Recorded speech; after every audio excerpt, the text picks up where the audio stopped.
Uh, She walked into the most expensive nightclub in Chicago wearing a white engagement dress and walked out with nothing but a violin case and a broken wrist. 6 years. Gone in one night. The man she loved laughed while his friends filmed her humiliation on their phones, and the city's most powerful heir made sure everyone in that room understood exactly how little she was worth. But someone else was watching. Someone who had been watching her for years. By midnight, black SUVs were parked outside her mother's apartment, and the most feared crime boss in Chicago wanted a meeting, like this video. Drop your city in the comments below. Let me see how far this story has traveled. Well, the rain came down mean that night. Not the soft kind that made the city look clean and cinematic. The kind that soaked through your coat in 30 seconds. The kind that turned the gutters into brown rivers and made the streetlights blur into smears of yellow and white. It came in sideways off the lake, hitting the glass towers of downtown Chicago like thrown gravel, and it hadn't let up since 9 o'clock when Evelyn Carter had put on her white dress and her mother had cried and told her she looked like something out of a magazine. That was 4 hours ago. Now Evelyn stood on the rooftop terrace of Altitude, the kind of place that didn't put prices on its drink menu because if you had to ask, you already had the wrong answer. Her white dress was soaked through. Her hair was ruined. One heel was cracked at the base from where she'd stepped wrong on the wet marble near the elevator bank, and the pain had been shooting up her ankle for the last 20 minutes. But she hadn't sat down because she couldn't. Sitting down would have meant she was done standing, and she wasn't done standing yet. Inside the glass walls, she could still see Brandon. He hadn't moved. He was still at the table near the bar, still laughing at something the woman beside him had said. Still with his arm draped along the back of her chair in exactly the way he used to drape it along the back of Evelyn's chair when he wanted the room to understand that she belonged to him. The woman was everything Evelyn was not. Loud in a way that took up space, easy in a way that looked like she'd never once in her life worried about whether someone was going to leave her. 3 of Brandon's friends had their phones out. One of them, a finance guy named Tate, who Evelyn had eaten Thanksgiving dinner with twice, was holding his up at an angle that made it clear he was recording, not hiding it, recording it the way you recorded something that was already a story you were going to tell people. Evelyn had been standing on this terrace for 11 minutes. She knew because she'd looked at her phone 4 times. Inside her chest, something that had been coiled tight for a very long time was slowly coming apart, and she didn't know yet whether it was grief or rage or just the simple terrible relief of a thing finally breaking after years of being held together with her own bare hands. She pushed back through the door. The music hit her first, some DJ set that cost more per hour than her mother's monthly rent, bass moving through the floor and up through the soles of her ruined heels. The air smelled like money and perfume and the particular brand of cruelty that only comfortable people could afford. Heads turned. She was wet and wrong and out of place, and everyone in the room understood that immediately, which was the point, which was the entire humiliating architecture of the evening. Brandon saw her when she was 8 feet away.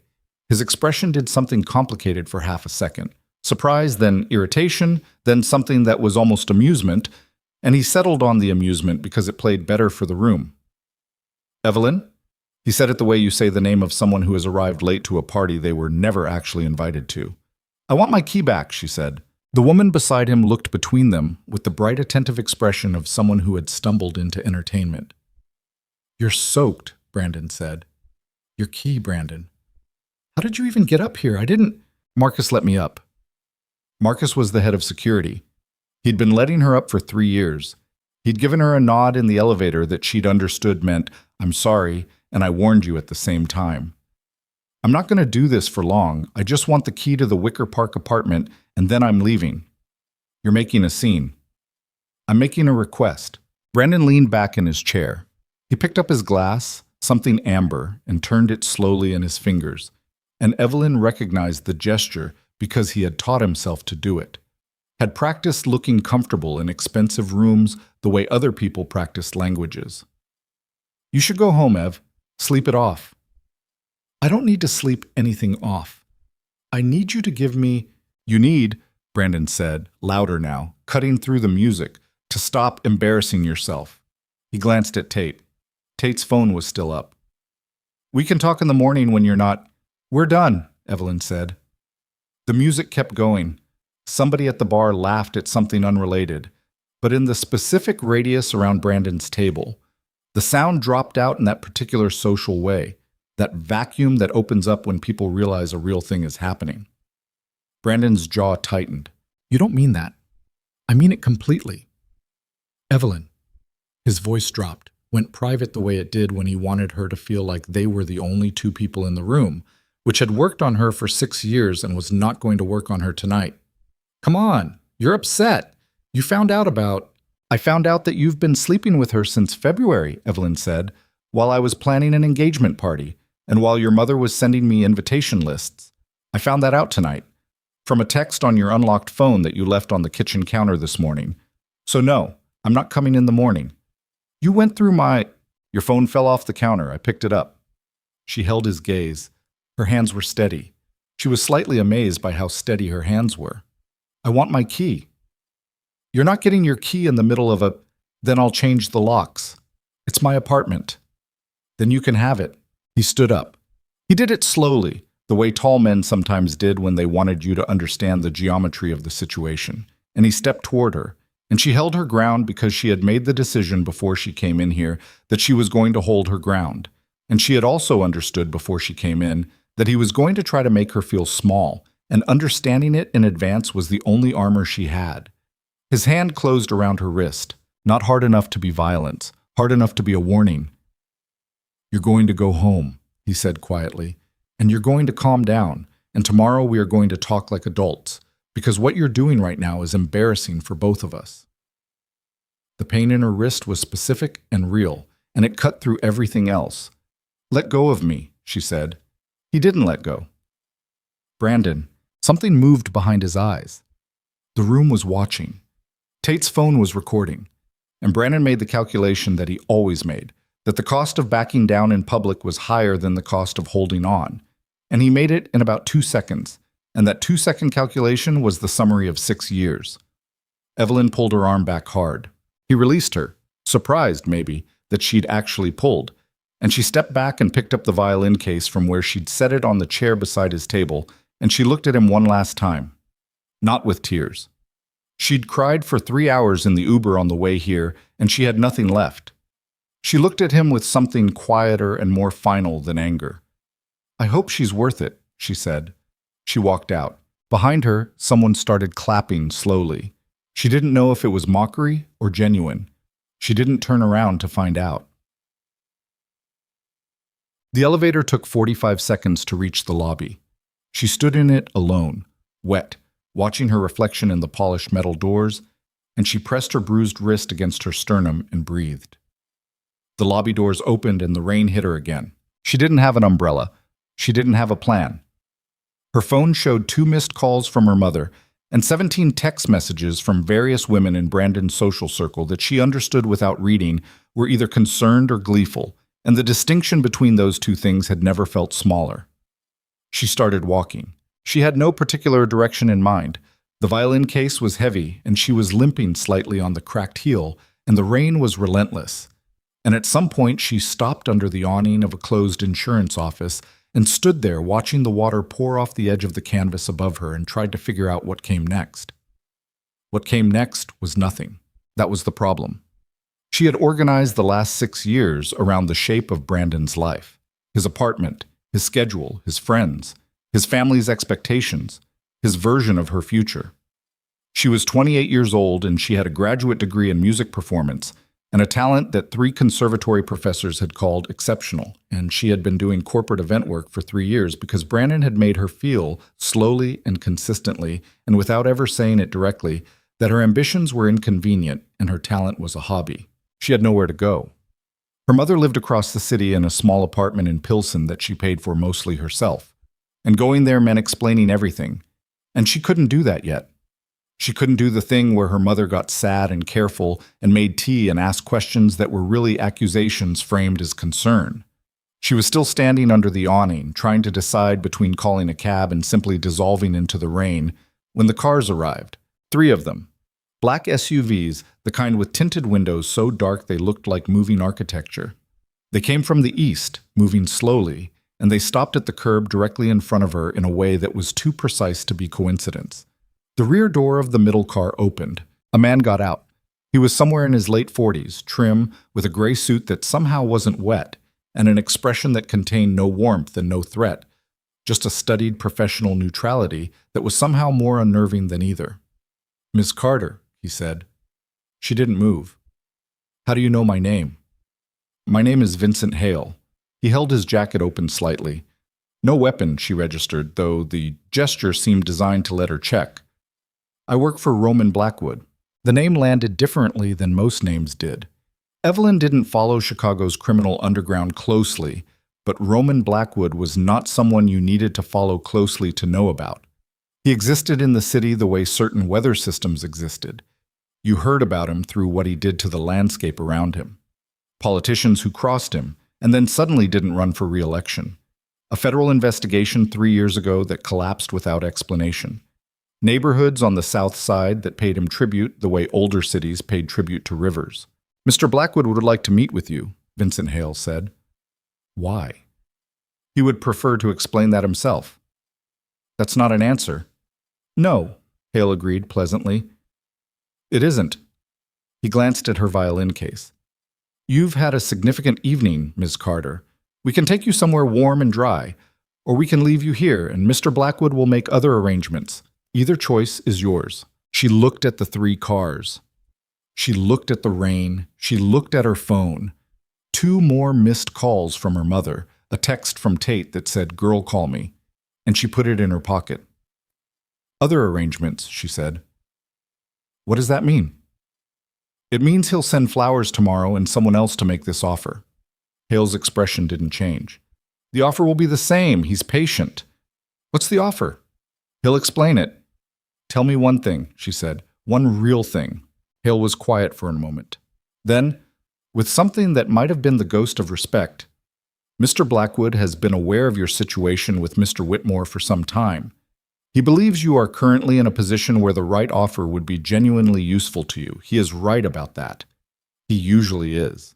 Evelyn stood in the rain under the awning of a closed insurance office in downtown Chicago at 1 a.m. with a bruised wrist and a broken heel and nowhere to go, and every door she'd known for 6 years shut behind her, and she thought about it for approximately 15 seconds. She picked up her violin case and walked to the car. Quotes. The Blackwood estate was not what she'd expected, which she understood later was intentional. She had expected something loud. The visual language of organized crime in movies was all marble and gold in obvious excess. The architecture of men who needed everyone to know immediately how much money they had. What she got was something older and stranger. A property on the North Shore, overlooking Lake Michigan, that looked less like a mansion and more like a place that had been built to survive things. Stone walls, iron fences, the kind of trees that blocked sight lines. The security was everywhere once you knew to look for it. Men in dark coats at regular intervals. Cameras so well integrated into the landscaping you almost missed them. Almost. They drove through 2 gates. Nobody spoke in the car. Hale walked her through the main entrance. Actual walking, not dragging. She was never touched, which she noted, and through a hallway that was colder than she expected, quieter than a house this size should have been at 1 a.m. Lit with the kind of soft lighting that said someone had thought carefully about what the house should feel like, rather than just what it should look like. There were flowers everywhere. That was the thing she noticed that surprised her. Not arranged formally, just present, in different rooms, different types, some already past their best, which meant they weren't for performance. Someone in this house just had flowers. She was shown to a room that was warm and had dry clothes on the bed, plain, not branded, exactly her size, which was unsettling, and a bathroom with hot water. Hale told her Mr. Blackwood would meet with her in 40 minutes and closed the door. She stood in the middle of the room for a long time. Then she changed out of the wet dress, washed her face, and sat on the edge of the bed and opened her violin case and ran her fingers over the neck of the instrument without picking it up, the way you touch something familiar when everything around you was strange. She did not call her mother. She wasn't sure she could explain this to her mother. She wasn't sure she could explain it to herself. Roman Blackwood was sitting in a leather chair by the window when they brought her in. And her first thought, which she was ashamed of later, was that he looked smaller than his reputation. Then he turned toward her. He was 41, and he looked like a man who had spent a significant portion of those years doing something that took a physical toll. He moved carefully, with the deliberateness of someone who had learned to live inside specific limitations. She noticed it in the way he shifted his weight before he stood, the slight pause that preceded each movement. His face was angular, with the particular kind of tension in the jaw that came from chronic pain rather than anger. Dark eyes. The kind of mouth that looked like it had forgotten how to default to neutral a long time ago. He stood when she entered the room. She hadn't expected that. "Miss Carter," he said. His voice was lower than she'd expected. "Thank you for coming." "I haven't agreed to anything yet," she said. "No." He sat back down with that same careful deliberateness. "You haven't." Hale was somewhere behind her. There was another man in the corner of the room she didn't look at directly because looking at him directly felt like a bad idea. "You know my name," she said. "I don't know why." "I'll explain that shortly." He gestured toward the chair across from him. "Sit down, if you'd like." She sat down. She kept the violin case on her lap. He looked at it for a moment. "Is that the instrument you played at the Midwest Regional Competition in 2018? Every muscle in her body went still. "How do you know about that?" she asked. "I was in the audience," he said. The silence in the room was complete. "You were," she started. "Row 7, left section. You played an original composition in the final round." He looked at her steadily. "The panel gave you second place. The decision was wrong." Evelyn had not thought about the 2018 regional competition in approximately 3 years, because thinking about it led to thinking about the argument she'd had with Brandon afterward. The argument in which he had explained, with patience that was meant to sound loving, that she was taking it too seriously, that it was a regional competition and not Carnegie Hall, that she needed to understand proportionality. She had cried for 2 days, and then she had put the original composition away, and she hadn't finished another one since. "That composition was called The Queen's Requiem," Roman said. "You never released it. You never performed it again." "How do you know that?" "Because I looked for it," he said simply, without embarrassment. "For 5 years." The fire in the corner of the room crackled once. "Mr. Blackwood," Evelyn said slowly, "I need you to tell me what you want." He was quiet for a moment, then, "A marriage of convenience, a contract, legally binding, publicly acknowledged, privately arranged. In exchange, you receive a monthly stipend that would allow you to live independently for the rest of your life regardless of what happens to me. Full legal protection under the Blackwood name, which in Chicago means something specific that I don't need to explain to you, and freedom to pursue your music without constraint or obligation. And in exchange, legitimacy," he said. "There are legal and financial matters that require a spouse. Nothing that involves you directly. I need someone who can attend certain events, present as a partner in certain contexts, and otherwise live their own life. That's it. That's the primary arrangement." His eyes didn't move from hers. "I won't lie to you about what my name means in this city. There will be security. There will be constraints. There are people who consider me an enemy, and they extend that consideration to anyone connected to me. I'm telling you this now because I'd rather you refuse than agree to something you don't understand." Evelyn looked at him. She thought about the apartment she no longer had a key to. She thought about her mother's small place in Pilsen. She thought about the competition she'd placed second in because she'd had a partner who'd made her feel her ambitions were inconvenient. "What's the term?" she asked. "Until I no longer need the arrangement," he said. "My situation is," he paused, "complex, medically. The doctors have given me a specific timeline. I'm not going to tell you I know exactly how long this arrangement will last, but it will not be indefinitely." She understood what he was not saying. She heard it clearly. "How long?" she asked. "Best case scenario," he said. 18 months. A pause. "Less, possibly." She looked at the violin case in her lap. She looked at the window behind him, at the black water of Lake Michigan in the dark. She said yes. The first week in the Blackwood estate was the strangest week of Evelyn's life, which was saying something given how the previous Tuesday had gone. The house had rules she was never given explicitly, but learned by feel. You didn't go to the third floor. You didn't ask about the men who came and went at irregular hours through the east entrance. You didn't comment on the conversations that happened in the study with the doors closed. The staff, and there was a staff, 7 people who maintained the property with efficient silence, were professional in the specific way that suggested they had signed something significant and took it seriously. Evelyn had her own rooms on the second floor. She had access to the kitchen, the library, the music room, which had a Steinway grand and walls clearly designed for acoustics that she hadn't expected at all, and most of the ground floor. She had a car available when she wanted it. She had a security detail she was introduced to by first name only, a woman named Dana, who drove her, and a man named Cole, who was always at the edge of whatever room she was in without ever seeming to be watching her. She saw Roman at breakfast most days. That surprised her. She'd expected someone who kept a schedule designed to minimize contact. That was the nature of the arrangement, wasn't it? The mutual performance of domestic life for external purposes. But Roman appeared in the kitchen most mornings between 7 and 8, and he made his own coffee, badly.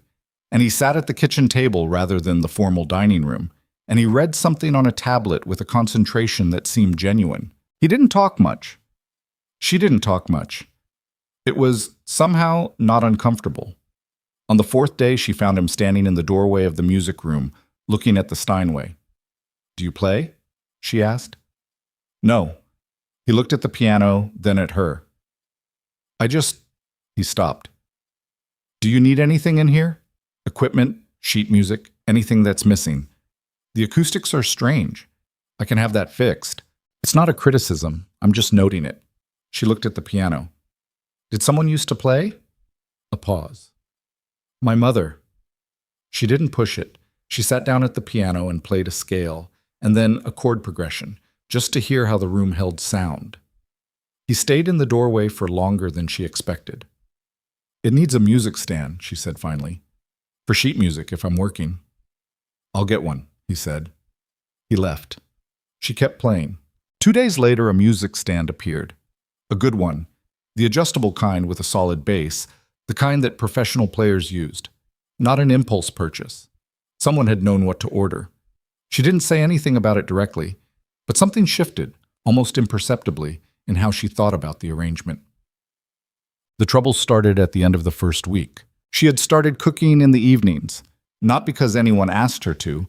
The house had a chef who provided dinner at 7, but because she needed something to do with her hands in the hours between 4 and 6 when the day had the particular hollow quality of time she hadn't filled yet, and cooking was something she'd always done when she was anxious, a physical process with clear steps and measurable results, and no room for the circling thoughts that had been with her since the night at altitude. She made congee the first night because her mother had made it when she was sick as a child, and the memory was specific and safe.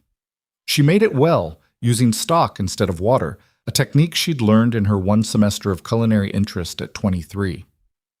Roman appeared in the kitchen at 6:30. He stopped in the doorway. "What is that?" he said. "Congee." She kept stirring. "Do you eat congee?" "No." "You should. Sit down." He didn't sit down immediately, which she expected. He stood there for a moment with the look of a man recalibrating something. Then he sat down. She set a bowl in front of him and went back to cleaning up. Behind her, she heard the sound of a spoon against ceramic. 10 minutes later, when she turned around, the bowl was empty. He looked up and caught her expression. His face did something complicated and brief. "It's good," he said, almost reluctantly. "I know," she said. She learned about this pain slowly, the way you learned about any truth that lived close to someone. Not from a confession, but from accumulation, small details, the specific geometry of how a person moved through a day. He didn't sleep. She knew this because she was a light sleeper herself, and the house had a particular acoustic quality, and she heard him at 2 in the morning, 3 in the morning, the sound of slow, careful movement in the hallway, the occasional low sound that she couldn't identify exactly, but that lived in the register of pain rather than any other emotion. He ate almost nothing at the formal meals, which she had attended twice at his request for the benefit of visiting associates. She'd watched him push food around a plate with the practiced performance of someone managing the perception of normalcy, and she'd recognized it because she'd done the same thing at Brandon's family dinners for years. On the 8th night, She found him in the kitchen at 2:45 in the morning. He was sitting at this table with both hands flat on the surface and his eyes closed, and his breathing was the specific kind, controlled, shallow, deliberate, that meant he was working through something that was not working through him gently. She stood in the doorway. He opened his eyes after a moment. He didn't seem surprised to see her, which meant he'd heard her, which meant even in pain, his awareness of the room was constant and automatic. "Sorry," she said. "I couldn't sleep. You don't need to apologize." She went to the refrigerator and took out the leftover congee she'd made 3 days ago. She heated it on the stove. She said nothing, and he said nothing, and the sound of the gas flame was the only sound in the kitchen. She set a bowl in front of him. "You don't have to," he said. "I know," she said. "Eat it anyway." He ate it, slowly, with the careful attention of someone to whom the act of eating was no longer automatic. She sat across from him and drank water and looked at the window and did not ask questions. After he'd finished half the bowl, "You're not afraid of me." "Should I be?" "Most people are." "I noticed." She set down her glass. "Is that something you cultivated on purpose, or did it just accumulate?" He looked at her for a moment with an expression that was almost surprised. "A bit of both." "Seems exhausting." "It has its uses, I'm sure." She looked at the bowl. "Finish it." Something moved in his expression that was not quite amusement, but lived near it. He picked up the spoon. Outside, the lake was black and vast, and the rain had finally stopped, and the silence had the specific quality of a night that had decided to let things rest. She didn't understand in those first weeks that Brandon was already watching. She found out later, much later, that he had learned about the marriage within 48 hours, that he had spent the following week convincing himself it was irrelevant, a business arrangement, a temporary embarrassment that would sort itself when Roman's condition made itself publicly known. That his initial response had been contempt. Roman Blackwood was dying. Everyone in certain circles knew this, and Evelyn was making a transactional choice with a man whose clock was already running. What Brandon had not accounted for, and what Evelyn had not yet understood herself, was that the house on Lake Michigan was not a business arrangement beginning to unspool itself in the ordinary ways. It was something else. She played violin in the evenings, in the music room with the strange acoustics and the stand he'd ordered without being asked. She played the pieces she knew, and then she played the things she was working on. And after 3 weeks she played, for the first time in years, the opening movement of the Queen's Requiem. She didn't know he was in the hallway.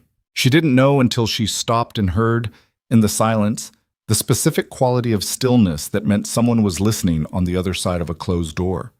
She thought about opening it. She kept playing instead. When she finished, the hallway was quiet.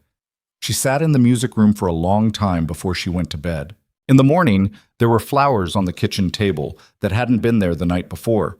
Not arranged formally, just placed there like someone had set them down on the way past and hadn't thought about whether the gesture was too much. She stood in the kitchen doorway and looked at them. She didn't say anything at breakfast, neither did he. The first time Vincent Hale told her the complete truth about Roman's condition, she was 3 weeks into the arrangement, standing in the hallway outside the study after a meeting she hadn't been intended to overhear. The door had been open 2 inches. She had been walking past. She had stopped. She heard the numbers. She heard the timeline, revised downward from the 18 months he'd told her to something closer to 8. She heard Hale's voice, precise and low, describing the blood clot, the pressure, the specific risk of the operation that might fix it, and the greater risk that the operation would kill him outright, which was why Roman had declined it. She had stood in that hallway for a full minute before she moved. She had gone to the music room and closed the door and sat on the floor with her back against the piano bench and her violin case open in her lap, not playing, just sitting. 8 months. She had known it was limited. He had told her it was limited, but a number was different from a concept, and 8 was a different number than 18. She sat on the floor of the music room for a long time. When she finally stood up, she didn't go find him. She didn't confront the truth of what she'd overheard. She just went to bed. But something had changed in how she moved through the house after that night.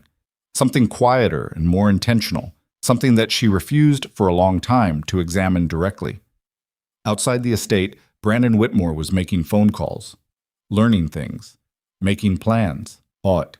She heard the phrase contract marriage for the first time used against her on a Tuesday afternoon at a benefit luncheon that had been, according to Hale, a necessary public appearance. A woman named Margaret Aldridge, old money, older grudges, the kind of smile that was assembled in advance and meant nothing, had leaned close with a champagne glass and said, with precision that disguised itself as concern, "We were all so surprised when we heard. Roman Blackwood, of all people. How did you two even—" And then the pause, calibrated, "find each other?" Evelyn had looked at her. "The old-fashioned way," she said. "He heard me play." Margaret's smile went briefly uncertain. "I'm sorry?" "He was in the audience," Evelyn said, "at a competition years ago. He's been patient." She took a sip of water. "It's a longer story than this room has time for." She excused herself and walked away and found a window overlooking the street and stood there for 5 minutes breathing evenly. It was not until she was in the car driving home that she realized she'd told the truth. She stared at the back of Dana's headrest. He was in the audience. He's been patient. Both of those things were true. He had told her so himself, without embarrassment, without performance. He had sat in a leather chair and told her he had been in the audience at a regional competition 8 years ago and had looked for her work for 5 years afterward, and she had thought, at the time, that it was information relevant to the transaction, a way of establishing that she was not chosen randomly. She hadn't let herself think about what else it might mean. The car pulled through the estate gates. The house sat against the darkening sky, and the lake was gray behind it, and through the window of the music room she could see a lamp was on. She sat in the car for a moment after Dana stopped. Then she went inside. She went to the kitchen. She started making soup. When he appeared in the doorway at 7, she didn't look up. "Sit down," she said. He sat down.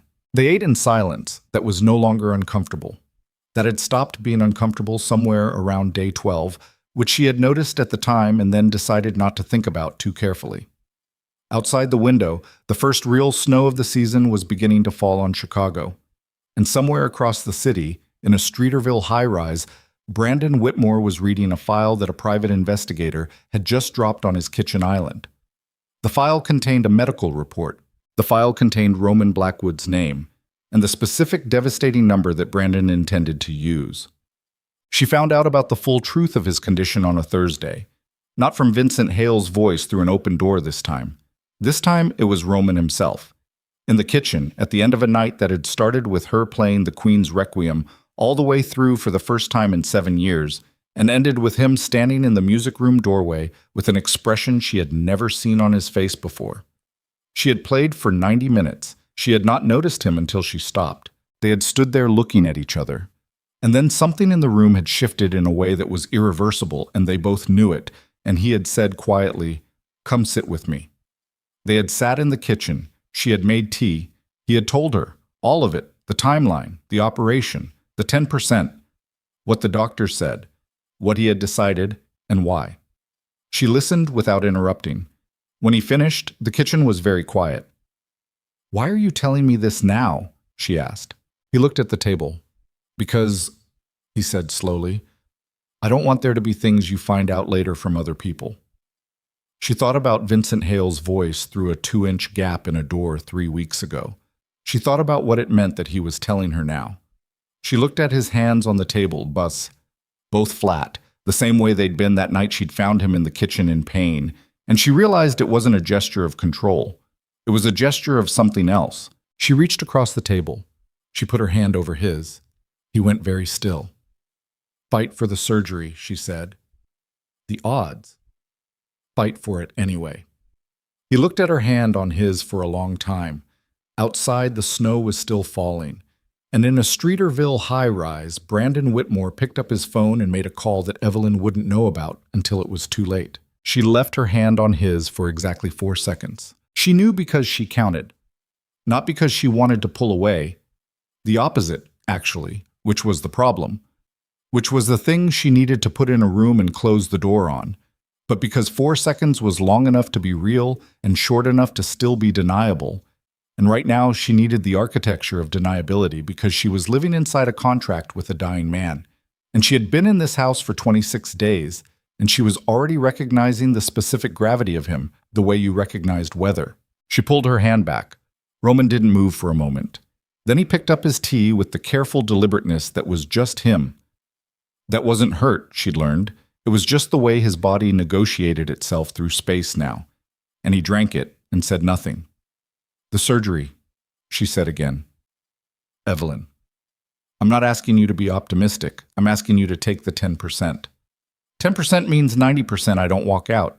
You told me yourself the alternative is 8 months. She held his gaze. That's not a life. That's a countdown. He looked at the window. The snow outside was the kind that fell straight down. No wind, each flake moving with a patience that felt almost deliberate. The doctors haven't agreed on whether it's even operable in my current... Have you asked them recently? A pause, longer than necessary. Roman, it's been 3 months since the last consult. She stared at him. 3 months. Things were... 3 months, she said again, not loudly, just flatly. The way you said something when the number itself was the argument. He set down his tea. I'll have Hale schedule something, he said. It wasn't a victory, she understood that. But it was a door opening where a wall had been, and she noted it and didn't push further because she had learned in 26 days that Roman Blackwood responded to pressure the way stone responded to pressure. It didn't yield, it just absorbed, and the damage happened underneath where you couldn't see it. She got up and put their cups in the sink. I'm going to bed, she said. Evelyn? She stopped. The piece tonight, he said. The one you played. He was looking at the table. The full thing. It's...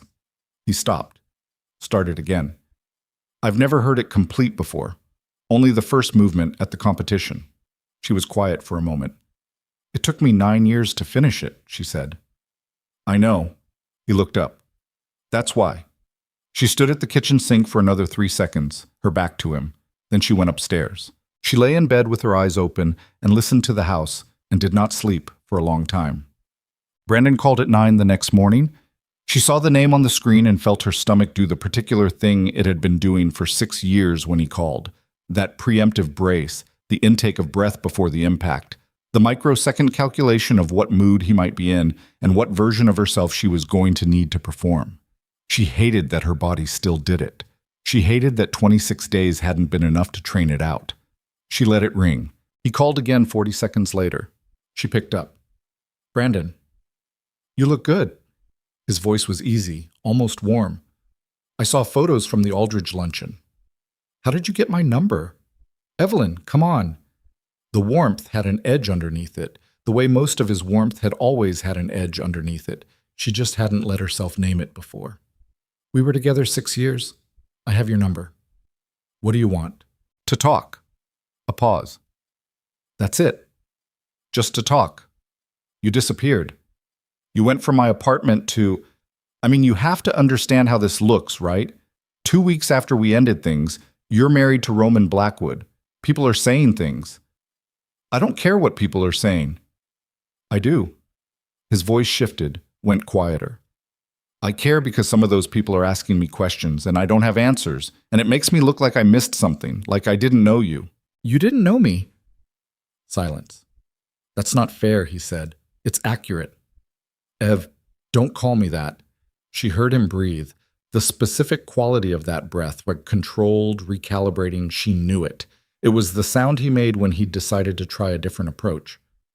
I heard something, he said, about Blackwood, about his... Another pause. This one too constructed to be genuine, health situation. Her hand tightened on the phone. I don't know what you heard, she said. I think you do. His voice was almost gentle now, which was worse than the edge. I'm not saying this to hurt you. I'm saying it because someone should have told you before you... did you know what you were walking into? Did he tell you? Goodbye, Brandon. Evelyn, wait.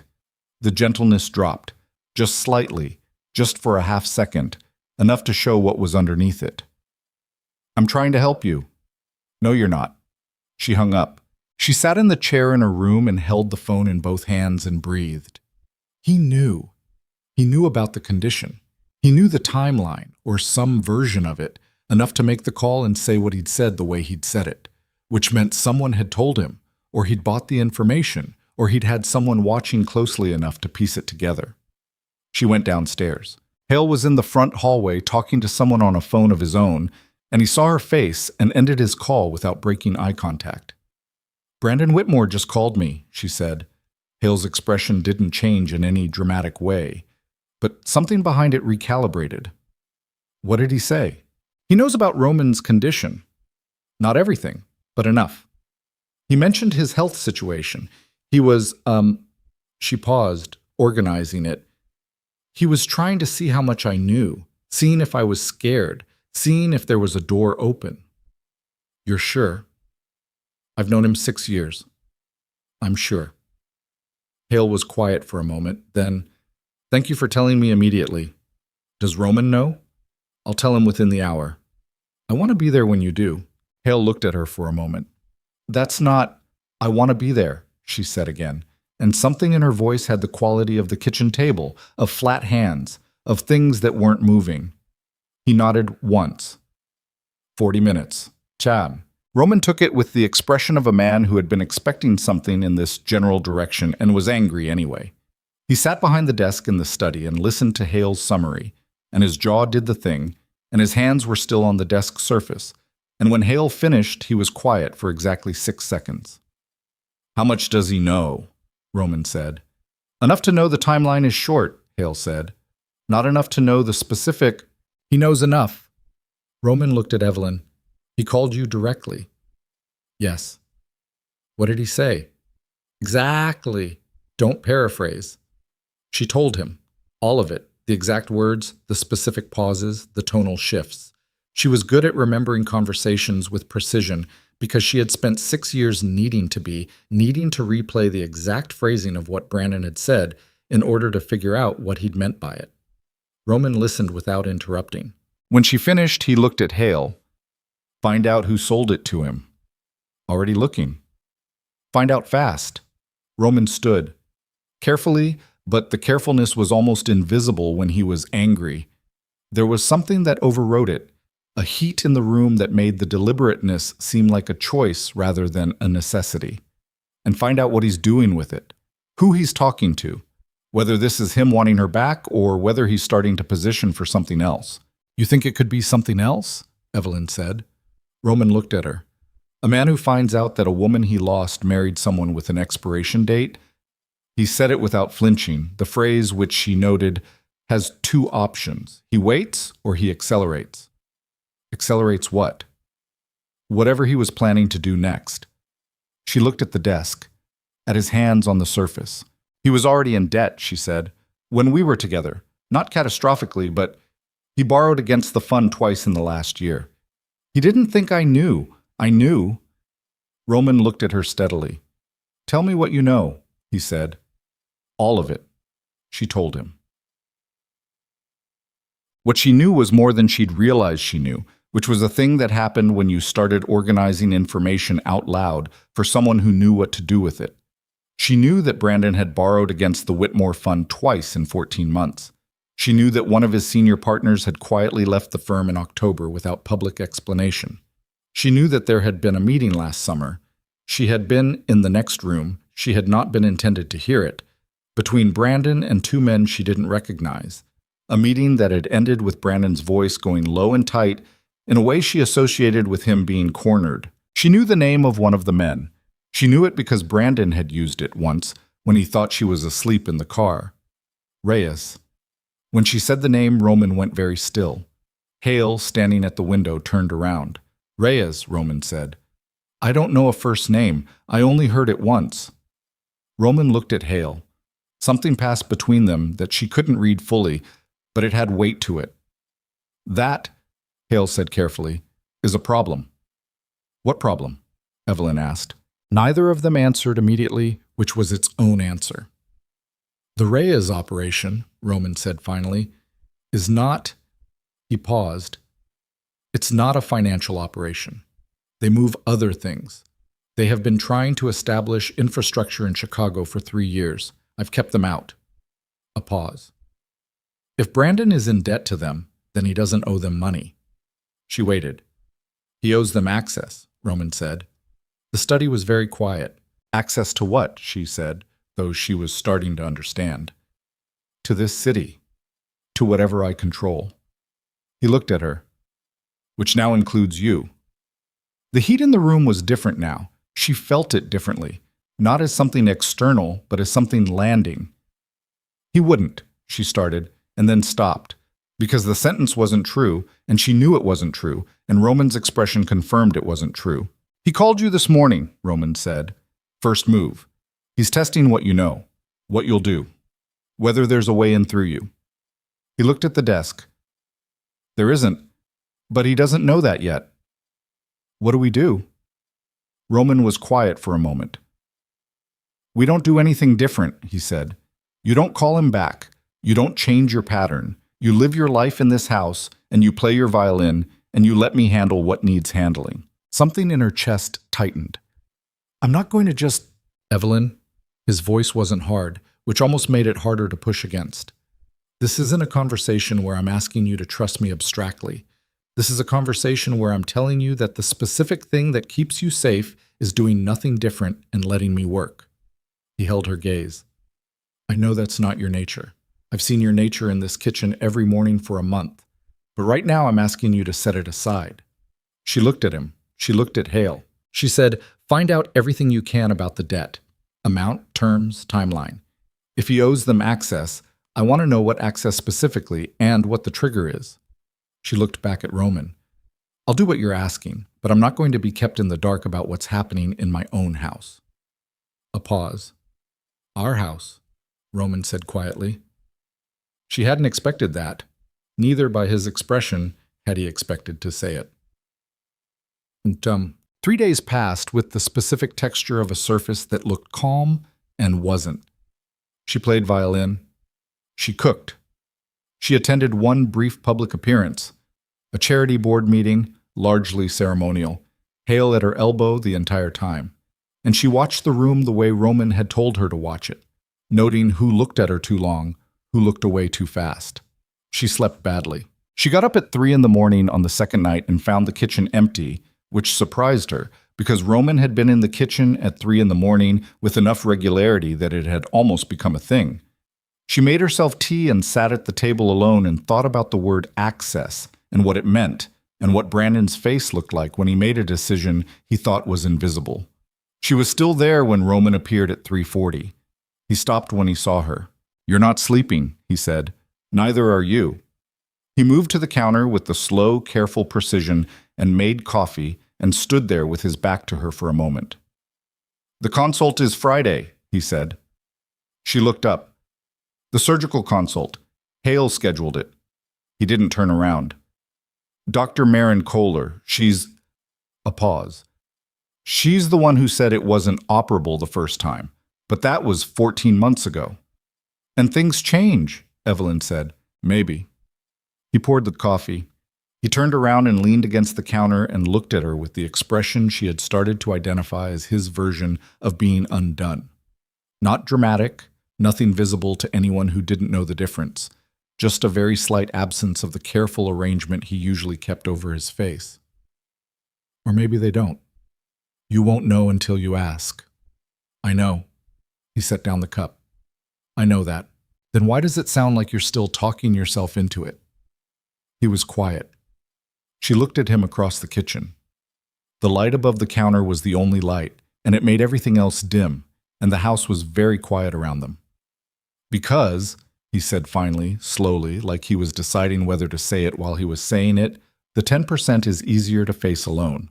She understood what he meant. She understood it immediately and completely, and it hit her somewhere she hadn't expected. Roman, if the odds were different, they're not different. They're 10%. She got up from the table. She walked to the counter and stood next to him and looked at the dark window above the sink at their two reflections in the glass. I'm not asking you to pretend the odds are better. I'm asking you to walk into the room anyway. A pause. I'll be there. I'll be in that room on Friday. He looked at her reflection in the window. You don't have to. I know I don't have to.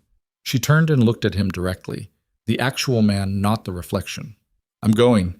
He held her gaze for 3 seconds. Then he nodded. She went back to bed.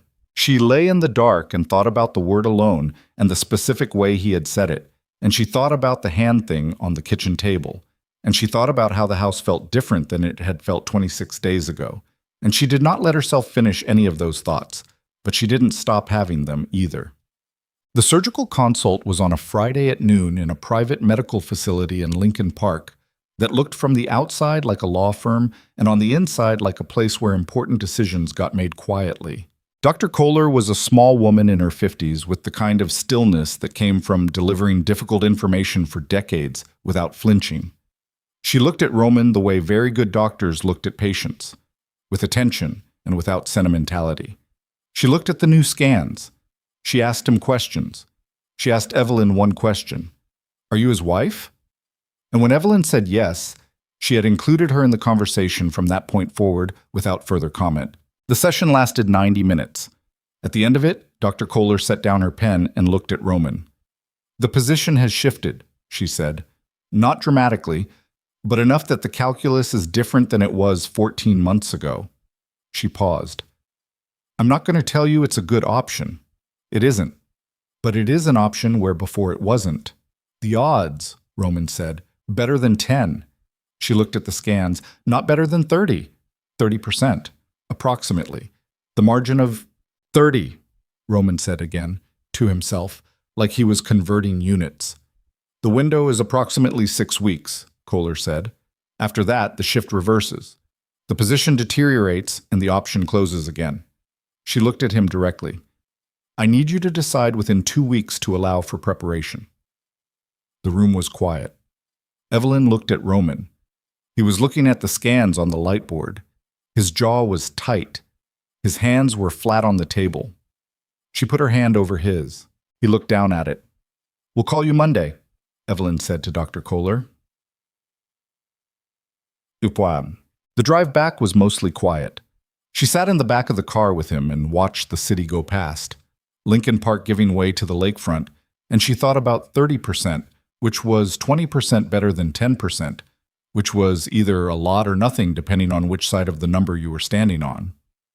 20 weeks ago, Roman said. She looked at him. 20 weeks ago, I was sitting in a car in a parking structure in the Loop at 2 a.m. trying to convince myself the pain was manageable, he said. He was looking at the window.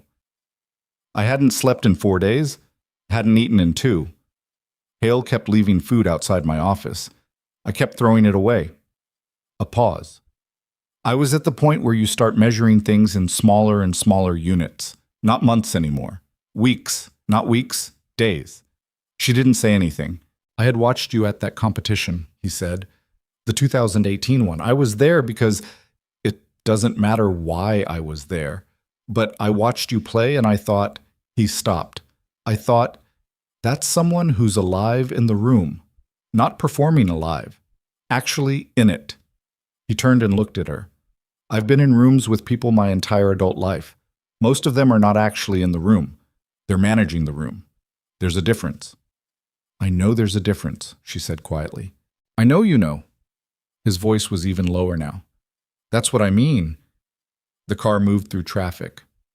"Monday," she said. "You're calling Kohler on Monday." "Yes?" "And you're saying yes." A long pause, long enough that she felt the shape of it. "Yes," he said. She exhaled slowly. Neither of them spoke again until the car reached the estate gates. She found out on a Sunday. Not from Hale this time. Not from a door left open 2 inches. From a photograph on her phone. An anonymous number had sent it at 6:14 in the morning while she was still half asleep, and she had almost not opened it, would have almost dismissed it as spam. But something in her, the part that had been on low alert for weeks, made her open it. The photograph was of a document. The document was a medical report. The medical report had Roman's name at the top, and her name in a different field, spouse/emergency contact, which she had filled out at the clinic on Thursday. And it had the date and the doctor's name and the specific clinical devastating language of a prognosis. Below the photograph, one line of text from the anonymous number. "He married you knowing. He didn't tell you because he needed you to stay. Ask him about the document he signed before the contract. Ask him what he planned to do after." She sat up in bed. Her heart was doing something irregular. She was aware of it the way you became aware of your own heartbeat, only when it was doing something wrong. She read the message again. He married you knowing. She looked at the photograph of the document. She looked at her name in the spouse/emergency contact field that she had filled out herself at the clinic, and she thought about what else she had filled out. What other documents had been put in front of her in the first days, in Hale's office, with its careful, neutral language and its pages she had signed because she had been 28 and wet and bruised and nowhere to go, and she had trusted that the terms were what they had been described to her as being. She got up. She went downstairs. The house was quiet in the early Sunday morning way. The staff not yet present, the light gray and flat through the windows. She pushed open the door to Roman's study. He was there, already awake or never slept. She couldn't tell anymore. He was at the desk with papers, and he looked up when she came in, and his expression shifted when he saw her face. What? She put the phone on the desk in front of him, the photograph of the document, the message underneath. She stood on the other side of the desk and watched him read it. His face went through several things in rapid succession that he did not manage to contain. She watched each one. She had gotten very good in 26 days at reading the face he thought he was keeping still. He looked up. Evelyn, is there a document? She said. Before the contract? Is there something I signed that I wasn't? It's not what it. Is there a document? Her voice was flat and deliberate and entirely without heat, which was almost worse than if she'd been shouting. He looked at the phone. He looked at her. Yes, he said. She heard the word land. She heard it the way you heard a sound that preceded something structural, the specific quality of a thing before it fell. She picked up the phone from the desk. She picked up her coat from the hallway chair where she always left it, the habit of 26 days. She walked to the front door. Evelyn?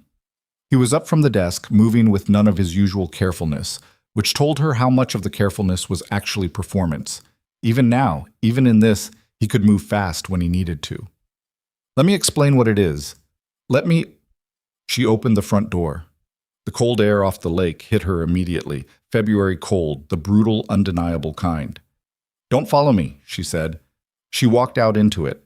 Behind her, the door stayed open, and Roman Blackwood stood in the entrance of his house with no coat and the freezing air moving around him, and watched her walk toward the gate, and he did not call after her again because he had made a calculation, the wrong one as it turned out, that she would come back on her own. He did not know about the white van. He did not know about the two men in a parking structure 3 blocks east who had been waiting since 5 a.m. He did not know that Brandon Whitmore had made a phone call on Saturday night to a man named Reyes. And he did not know that the photograph on Evelyn's phone had not been sent by someone trying to protect her. It had been sent by someone who needed her outside the gates.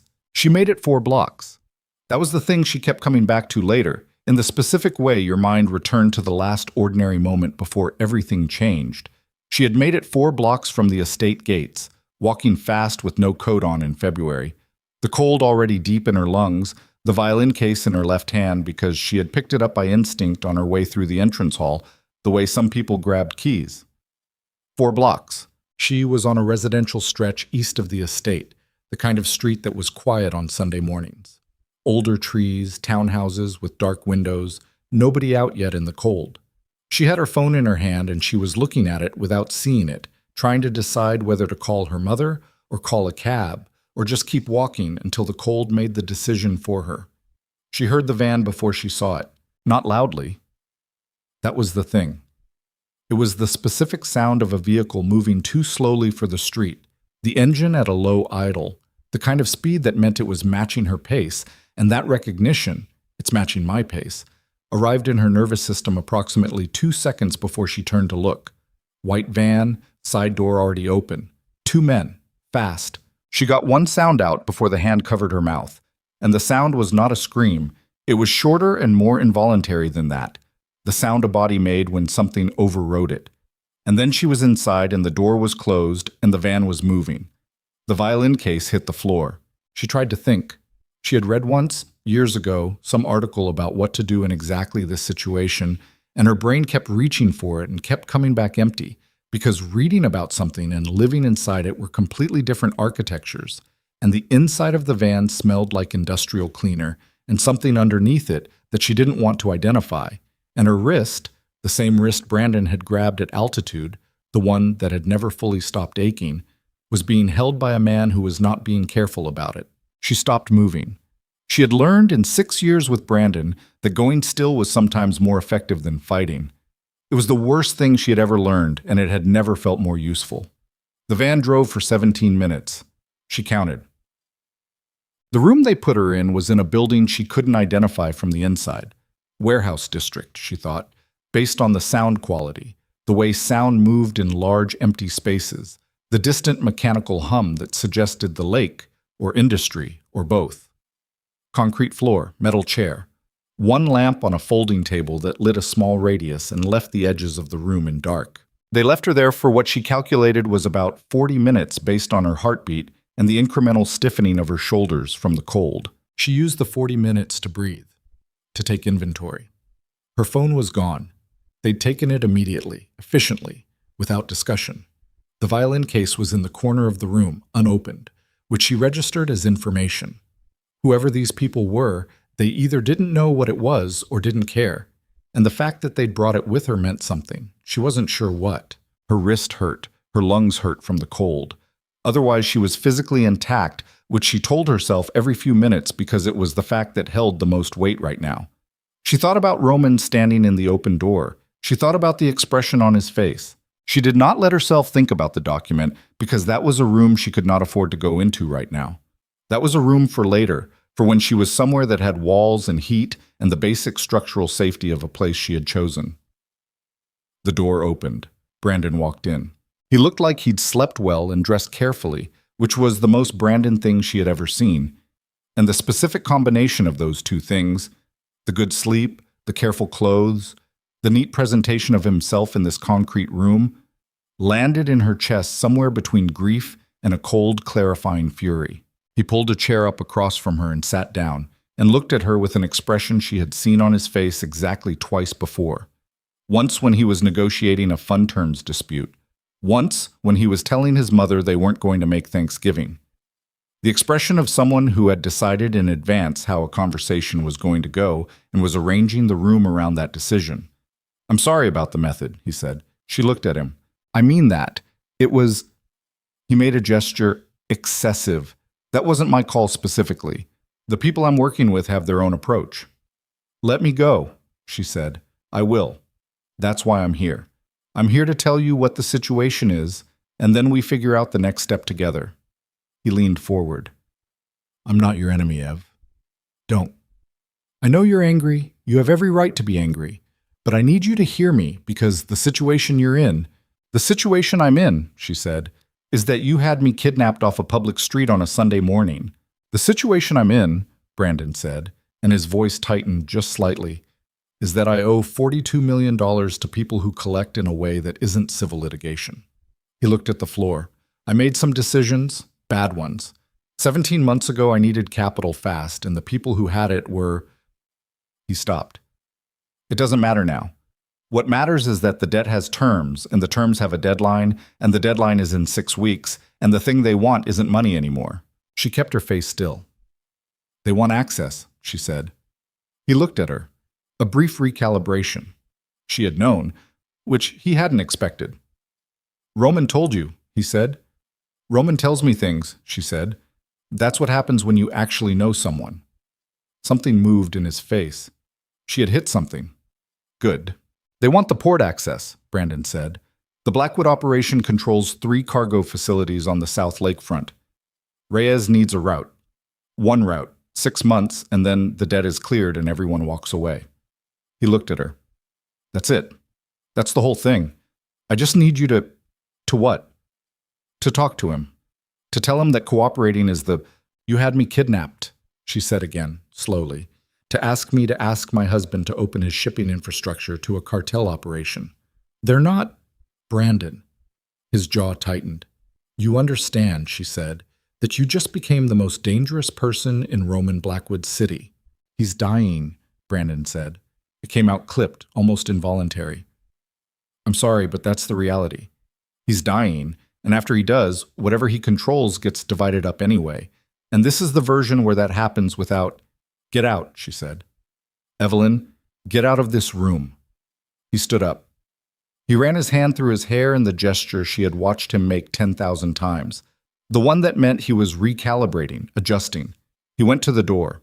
He stopped with his hand on the frame. "The document," he said, "the one you found out about this morning. I want you to know I didn't send that." She stared at him. "I didn't send it," he said again. "That was Reyes. His people found out about the consult. I don't know how, and they sent it to get you out of the house." He looked at her with something that was almost genuine. "I wouldn't do it that way." "You just had me physically taken off a street," she said. "I know." His voice was quiet. "I know what I am. I'm just telling you what I'm not." He left. The door closed. She sat in the metal chair in the concrete room, and the lamp made its small circle of light, and outside the circle everything was dark, and she breathed. She breathed. She breathed. What she had not counted on was the second visitor. An hour after Brandon left, the door opened again, and a different man came in. Not the two from the van, someone else, older, with the particular quality of stillness that she had learned in the last month to associate with people who had stopped feeling the need to perform anything for anyone. He had gray at his temples and a coat that was expensive without being showy, and he sat down across from her without introduction and looked at her the way you looked at something you were assessing for a specific purpose. "Mrs. Blackwood," he said. His accent was flat Midwestern, but the cadence underneath it was something else, something older. "You're Reyes," she said. He didn't confirm or deny it. He looked at the violin case. "Your husband has something I need access to," he said. "You already know this. Whitmore told you." He crossed one leg over the other. "What Whitmore didn't tell you is the secondary component." She waited. "The document your husband signed before your marriage contract," he said. "I have a copy." Her lungs went tight. "The document," he said, "assigns your husband's majority stake in the Blackwood estate, including the cargo facilities, to a holding entity in the event of his death. The holding entity was designed to prevent anyone from claiming the assets through inheritance, including a spouse." He looked at her without cruelty, which was somehow worse than cruelty. "Meaning that when your husband dies, you inherit nothing. Everything goes to the entity, which my organization controls a 31% stake in." The room was very quiet. "You're already in his estate," she said. Her voice came out level, which surprised her. "A corner of it, yes." He looked at the case again. "Your husband knew about our stake. He structured the holding entity as a dead man's switch. If he died before certain conditions were met, control reverted to the majority holders. He believed he would outlive the arrangement." A pause. "He won't." She stared at the floor. "He didn't tell you," Reyes said. "Not as an accusation, as an observation." She didn't answer. "The document you saw this morning was the contract with the holding entity," he said. "Not, as I understand you may have believed, something designed to deceive you personally. The terms were about asset protection, not about using you." He paused, "though I understand why the distinction might feel academic from where you're sitting." She looked up. "Why are you telling me this?" she said. "Because I want you to understand the complete picture before you decide what to do next." "And what am I deciding?" He looked at her steadily.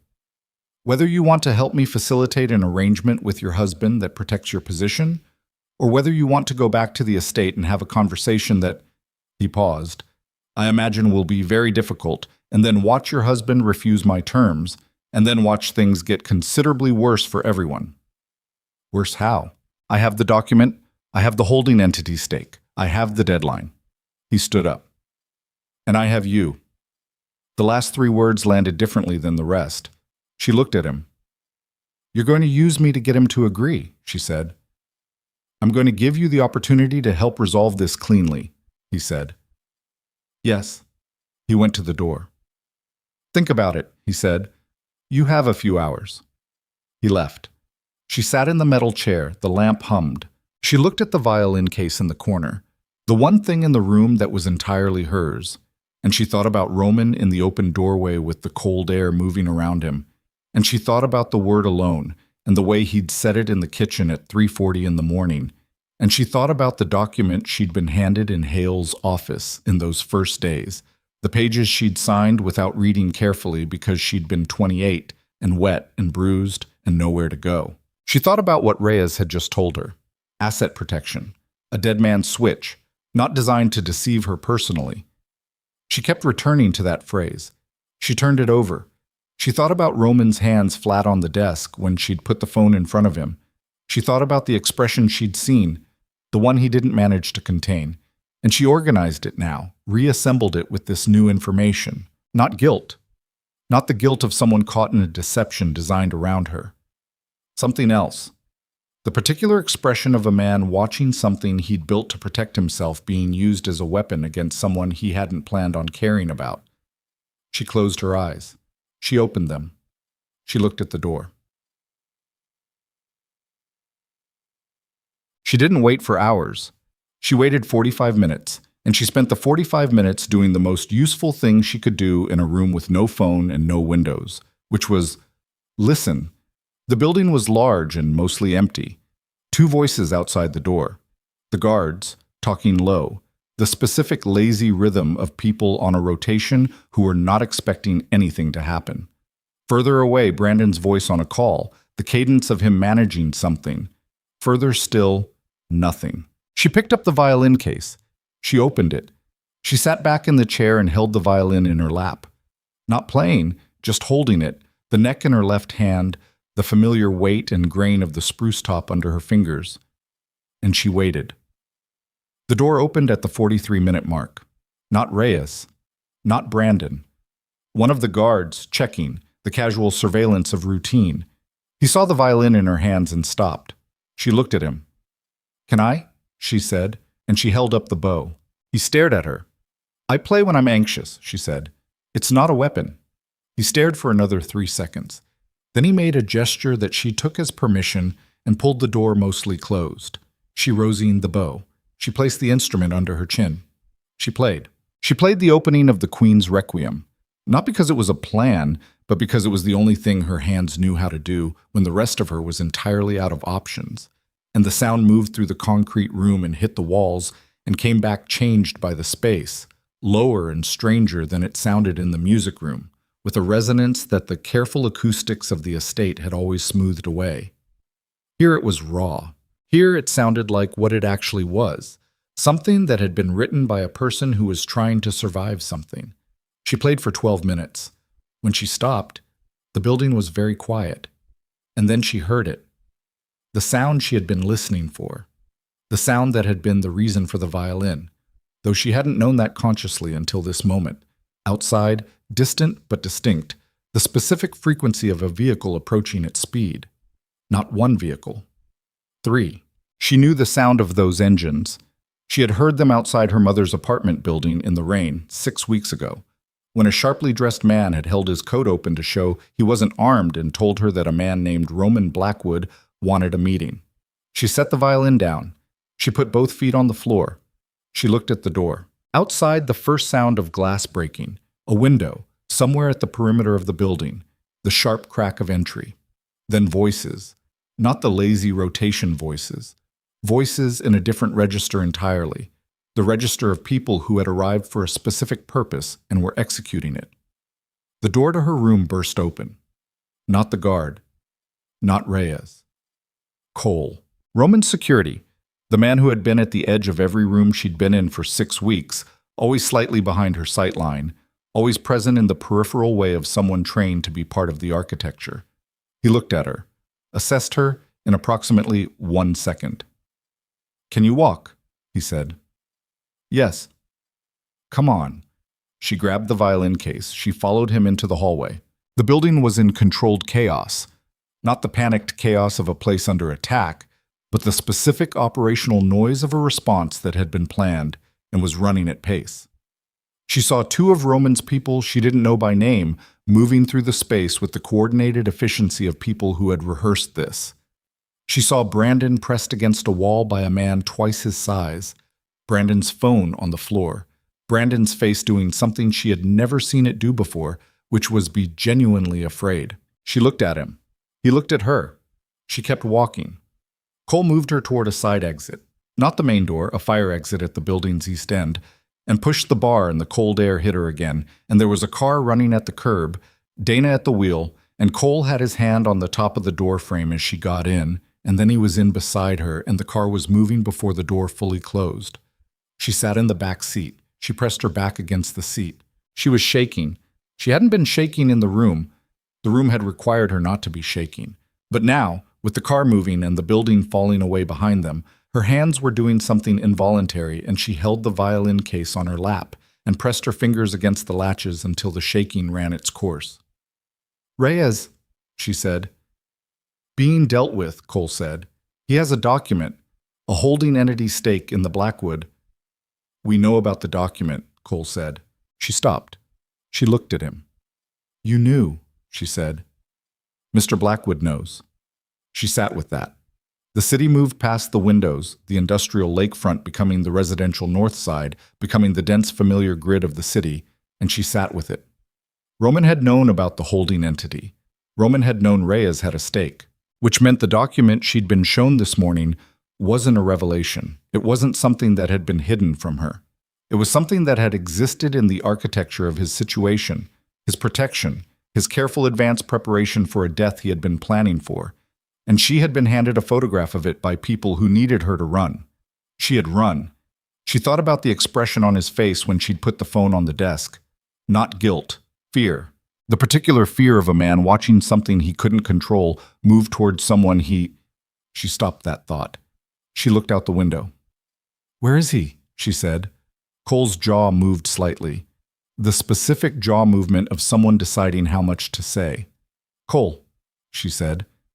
"He went after you himself," Cole said, "as soon as we tracked the van's direction." She stared at the back of Dana's headrest. "He's not supposed to," she started. "No," Cole said. "He's not. His condition, I know. The surgery is in, I know, Mrs. Blackwood." She looked out the window. She thought about Roman in the open door, the cold air, the lack of coat. She thought about a man who had been measuring his life in smaller and smaller units, not months, weeks, not weeks, days, getting up from a desk and moving without his usual carefulness because something had overridden the management of his own body. She thought about what that meant. She thought about the word alone. "Take me to him," she said. Take me to wherever he is right now." Dana and Cole exchanged a look in the front seat. "He's at the warehouse," Cole said. "But Mrs. Blackwood, the situation there isn't—" "Take me there," she said. Her voice had the quality of flat hands on a table. The car changed direction, and somewhere in the industrial lakefront, in a warehouse that was now full of Roman Blackwood's people and a frightened hedge fund heir and a man named Reyes who had made the significant miscalculation of taking something Roman Blackwood had decided, without ever saying so directly, that he could not. She heard him before she saw him. The warehouse had 2 levels, a ground floor of open industrial space and a metal catwalk above it that ran the length of the building's east wall. And Roman's voice came from the upper level, low and controlled and carrying the specific quality of someone who was managing their own physical state through the force of will rather than because the state was cooperating. She went up the stairs before Cole could stop her. The catwalk was narrow, and the metal grating vibrated slightly underfoot, and the cold came through the roof structure in waves, and at the far end of the catwalk, Roman was standing with his back against the railing and Hale beside him, and 2 men she didn't know positioned near the stairwell at the opposite end. He was in the same clothes he'd been in that morning in the study. No coat. His face was the color of someone who had been awake too long and moving too much against specific medical instruction, and she could see from 30 feet away the careful set of his jaw that meant the pain was significant, and he was not going to acknowledge it. He saw her at the same moment she saw him. Something moved through his entire body, not visible to anyone who hadn't spent 6 weeks learning the geography of how he held himself, but visible to her. A release of something that had been wound very tight. "You're—" he started. "I'm fine," she said. She crossed the catwalk. She stopped 2 feet from him and looked at his face, and then at his hands, and then at his face again. "Are you—" "I'm fine. You're not fine." "Evelyn, you're gray," she said. "You look gray. How long have you been standing up?" Hale, beside him, looked at the ceiling. 3 hours, Roman said. "Sit down." I can't sit down right now. Why not? Because Reyes is on the ground floor, and I need him to be able to see me standing. She looked at him for a full 3 seconds. That, she said, is the most Roman Blackwood thing you have ever said to me. Something happened in his face that wasn't quite a smile but occupied the same neighborhood. Sit against the railing, she said. You can still be seen. You can be seen sitting. He looked at her. He looked at the railing. He sat down against it with the careful lowering motion she'd watched 100 times in the kitchen, on the couch in the library, at his desk, and she crouched beside him and looked at his face at close range, and she said quietly, so only he could hear it, I know about the holding entity. His jaw tightened. I know you knew about Reyes's stake, she said. I know the document was structural, not I know what it was. Cole told me you knew. She held his gaze. I need you to tell me the part you haven't told me. Right now. Before whatever happens next on that ground floor. Tell me the part you didn't say. He looked at her for a long moment. The dead man's switch, he said. It was designed so that when I died, the assets would be distributed through the holding entity rather than conventional inheritance. The intent was to keep the Reyes stake passive. They had a 31% position, but no controlling vote while I was alive. A pause. The arrangement assumed I would outlive the terms. I was supposed to buy out their stake before... He stopped. Before the timeline changed. Before you got worse. Yes. And now the timeline is 6 weeks before Reyes's deadline. Yes. Which is why he moved now. Yes. She looked at the ground floor below the catwalk railing. She could see part of the space, concrete, industrial lights, the shapes of Roman's people positioned around the perimeter. Somewhere below, Reyes. Somewhere below, Brandon. What does he want, she said. Right now, tonight. What's the actual ask? He wants me to sign a route authorization, Roman said. A legal document that grants a subsidiary company access to the South Lakefront facilities for 6 months. Legitimate-looking paperwork for an illegitimate operation. His voice was level and exhausted and contained no performance of anything. If I sign it, he releases Brandon from the debt. He releases whatever claim his stake gives him on the holding entity, and everyone walks away. And if you don't, then he has a document that gives him 31% of my dead estate the moment I die. And he has lawyers who will tie the probate in federal court for 3 years, during which time the cargo facilities sit frozen and his people find other ways in. He looked at her. Either way, he gets what he wants eventually. The question is whether I hand it to him cleanly or make him dig for it. She looked at the railing. You're not going to sign it, she said. No. So what's the play? Hale said from behind them quietly. The federal contact is 20 minutes out. She turned. What federal contact? Roman looked at his hands. You called the feds, she said. I called a specific person, Roman said. Someone who has been building a case against the Reyes operation for 2 years. Someone who has been asking me for access to certain financial documentation that I have declined to provide for 2 years. He paused. I called her this morning and told her I'd changed my mind.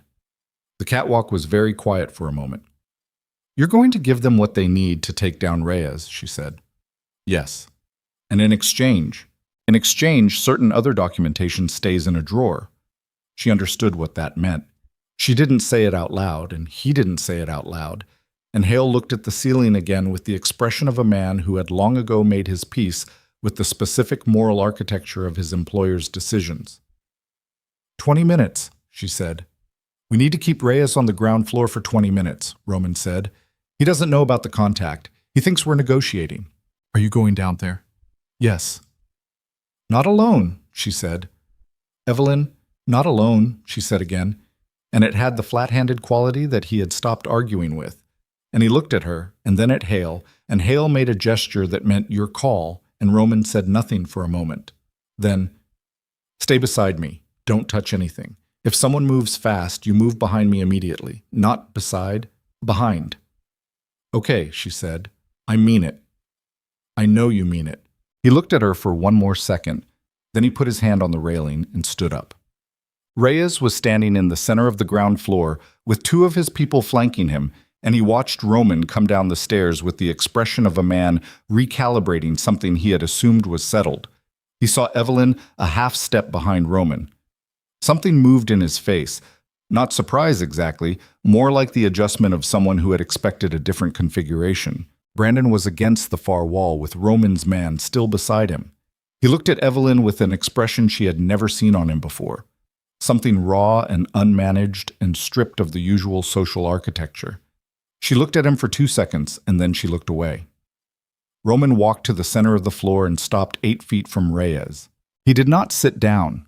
He stood with the careful deliberateness that she had watched him perform in boardrooms and kitchens and doctors' offices, the management of his own physical reality so consistent it was almost invisible. And in the industrial light of the warehouse, he looked less like a dying man and more like something that had been built specifically for moments that required not moving. "We can wrap this up quickly," Reyes said. "We can," Roman said. "The document. I'm not signing the root authorization." Reyes's expression didn't shift dramatically. He had the particular quality of a man who had heard refusals many times and understood them as the opening of a negotiation rather than its conclusion. "Mr. Blackwood," he said, "you understand your position." "I understand it precisely," Roman said. "You have a 31% passive stake in a holding entity that becomes relevant when I die. You have a deadline in 6 weeks on a debt that your organization extended to a man who had no idea what he was actually buying." He glanced at Brandon. "You took his money knowing he couldn't pay it back. You structured it to get the access, not the return. I know how this works." Reyes was quiet. "What I'm telling you," Roman said, "is that the root authorization isn't happening. What I'm telling you instead is that I'm willing to have a different conversation about the holding entity stake." "What kind of conversation?" "The kind where I buy it back." Reyes tilted his head slightly. "At what valuation?" "At the valuation my lawyers will send your lawyers by end of business Monday." Roman looked at him steadily. "It will be a fair number, not a generous number, a fair one." Reyes looked at Evelyn, the specific look of someone taking a measurement. She held it. "And the debt," Reyes said. "Whitmore's debt." "That's between you and Whitmore," Roman said. "I'm not buying his debt." Brandon made a sound from against the wall. "That's," Brandon started. "Not my problem," Roman said without looking at him. Reyes was quiet for a long moment. He looked at the floor. He looked at Roman. He looked at Evelyn again, and she understood that he was trying to read the room, trying to understand what had changed between this morning when she'd walked out of the estate alone and this moment when she was standing a half step behind Roman Blackwood's right shoulder in a warehouse on the lakefront. "You walked in here," Reyes said slowly, "without the authorization signed, without the debt arrangement, with an offer to buy back a stake at a number I haven't seen yet." He paused. "That's a weak hand, Mr. Blackwood." "It is," Roman said. "I'm playing it anyway." Something in Reyes's face shifted. It happened fast. The decision, the calculation, the movement from negotiation to something else. And Evelyn saw it happen, and her body registered it before her mind fully caught up, the old animal thing that lived below cognition, and she moved, not behind Roman, beside him. She stepped forward and to the left, and the reason she did it, she understood this afterward when she could organize it, was not that she had a plan. It was that Reyes's right-hand man had shifted his weight in a way that her body read as preparation, and her body had decided that Roman's blind side was the relevant location, and so she was there. The shot, when it came, was not a gun. It was a taser. The man on Reyes's left had drawn it in the quarter second of Reyes' expression shift, and the angle was Roman's torso, and Evelyn was not in the angle. She was slightly to his left, not in the path. But the movement she'd made had been enough of a disruption that the shot went wide and hit the concrete floor with a sharp crack and skittered. Then everything happened at once. Roman's people moved from the perimeter, fast, trained, the specific controlled violence of men executing a response they had rehearsed, and Reyes stepped back and his right-hand man went down under someone's tackle and the left-hand man raised both hands, and the warehouse filled with the sound of bodies and concrete and shouted instructions. Evelyn's back hit Roman's chest. His arm came around her, reflexive, total, the arm of someone who had moved before thinking about moving. She felt the breath go out of him on impact, not the breath of someone winded, the specific caught breath of pain. "Roman, I'm fine." You're... I'm fine.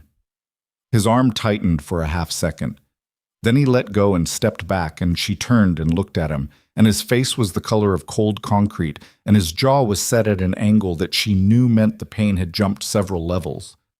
You need to sit down, she said. In a minute. Now. Evelyn, in a minute. She looked at the warehouse. Reyes was on the ground with Cole's knee in his back.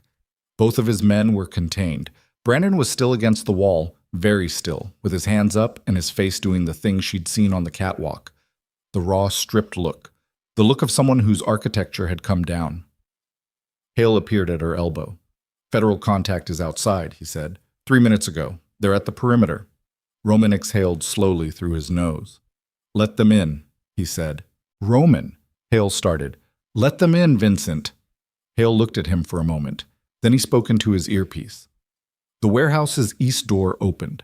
The woman who came in was somewhere in her late 40s, wearing a federal-issue coat, with the expression of someone who had been waiting 2 years for a specific phone call and had answered it this morning and driven across the city and was now standing in an industrial warehouse looking at Roman Blackwood with a particular expression of someone completing a very long equation. She looked at the room. She looked at Reyes on the ground. She looked at Roman. Mr. Blackwood, she said. Agent Marsh, he said, thank you for coming quickly. I've been ready to come quickly for 2 years. I know. He looked at Reyes. I have documentation for you. Financial records, transaction histories, infrastructure maps. It's been prepared for 48 hours. A pause. I apologize for the timeline. Agent Marsh looked at him for a moment. Then at Evelyn. Then back at him. We'll need to talk about the nature of your own involvement with... My lawyers will be available Monday morning, Roman said. The documentation is with Hale. Everything you need is there. She nodded once. She started directing her people. The warehouse became a different kind of organized noise, federal, procedural, the machinery of official consequence grinding into motion. Brandon, against the wall, said, I need a lawyer. Nobody answered him. Evelyn looked at him across the warehouse. He was looking back at her with the expression she didn't have a name for yet. The stripped one. She thought about 6 years. She thought about altitude and the white dress and the way he'd held her wrist. She thought about 4 blocks in February cold and a white van and a metal chair. She turned away. Roman was beside her, still standing, which she respected and worried about in equal measure. He was watching Reyes be processed with the expression of a man watching something he had decided about and was not second-guessing. The surgery, she said quietly. He turned and looked at her. Monday, she said. You call Kohler on Monday. His face did the thing, the near smile geography. You're giving me instructions again, he said. I give you instructions when you need them. I noticed.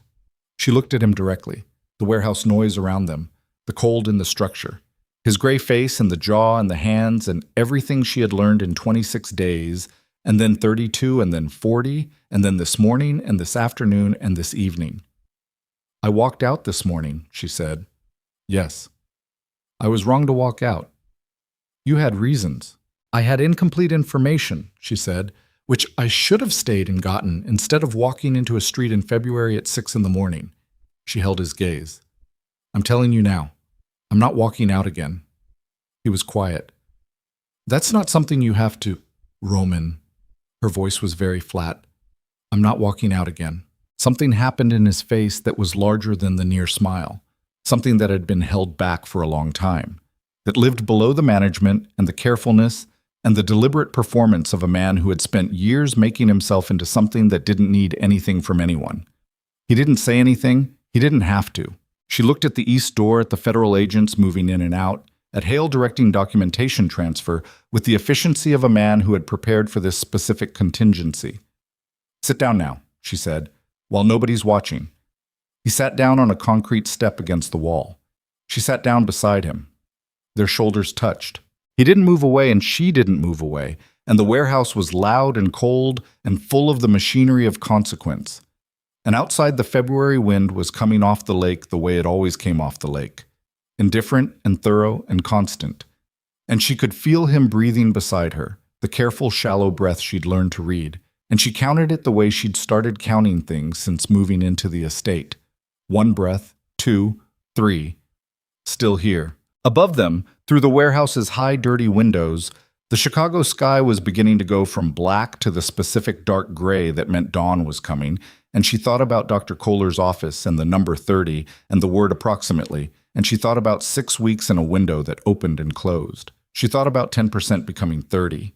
She thought about what 30 looked like from the inside when you were the person deciding whether to walk into the room. She thought about a man in row 7 of a regional competition watching someone play a piece she had stopped believing in. Beside her, Roman said, "Evelyn." His voice was very quiet under the warehouse noise. "Yeah," she said. "The document, the holding entity.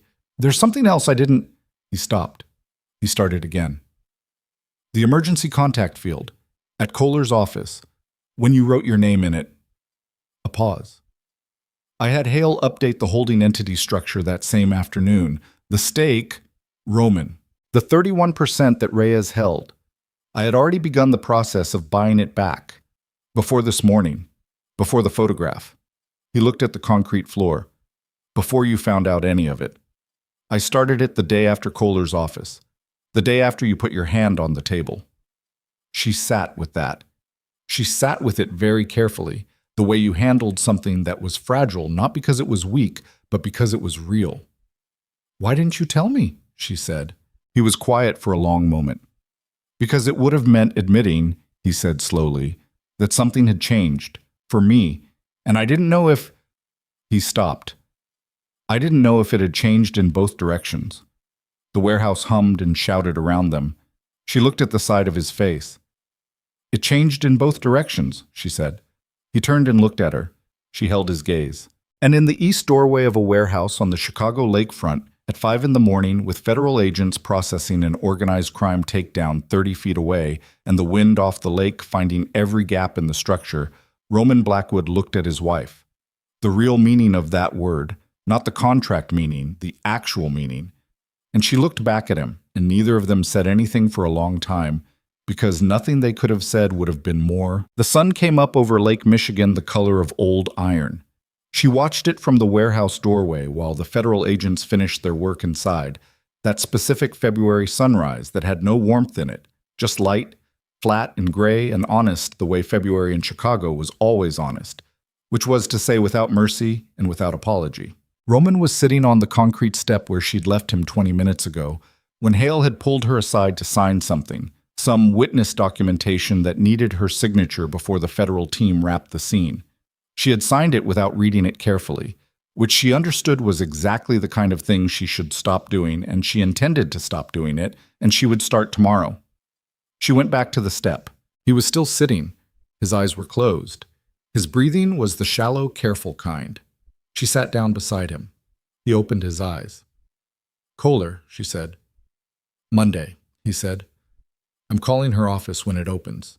8 in the morning. Evelyn. You can argue about it, or you can save the energy for the surgery." She looked at the sunrise. "I'd recommend the surgery." He was quiet for a moment, then, "Monday." She nodded. They sat there until Hale came and told them the cars were ready. The drive back to the estate was 40 minutes in the growing morning light, and she slept for 22 of them. Not deeply, just the specific collapse of a body that had been running on adrenaline for 9 hours and had nothing left to run on. She woke up when the car slowed for the estate gates and sat up and looked at the house through the window. It looked the same. It looked exactly the same as it had looked every morning for 41 days, stone and iron and the trees that blocked sightlines and the lake behind it, and she felt something looking at it that she hadn't felt the first time she'd seen it. Not safety, exactly. Something more complicated and more honest than safety.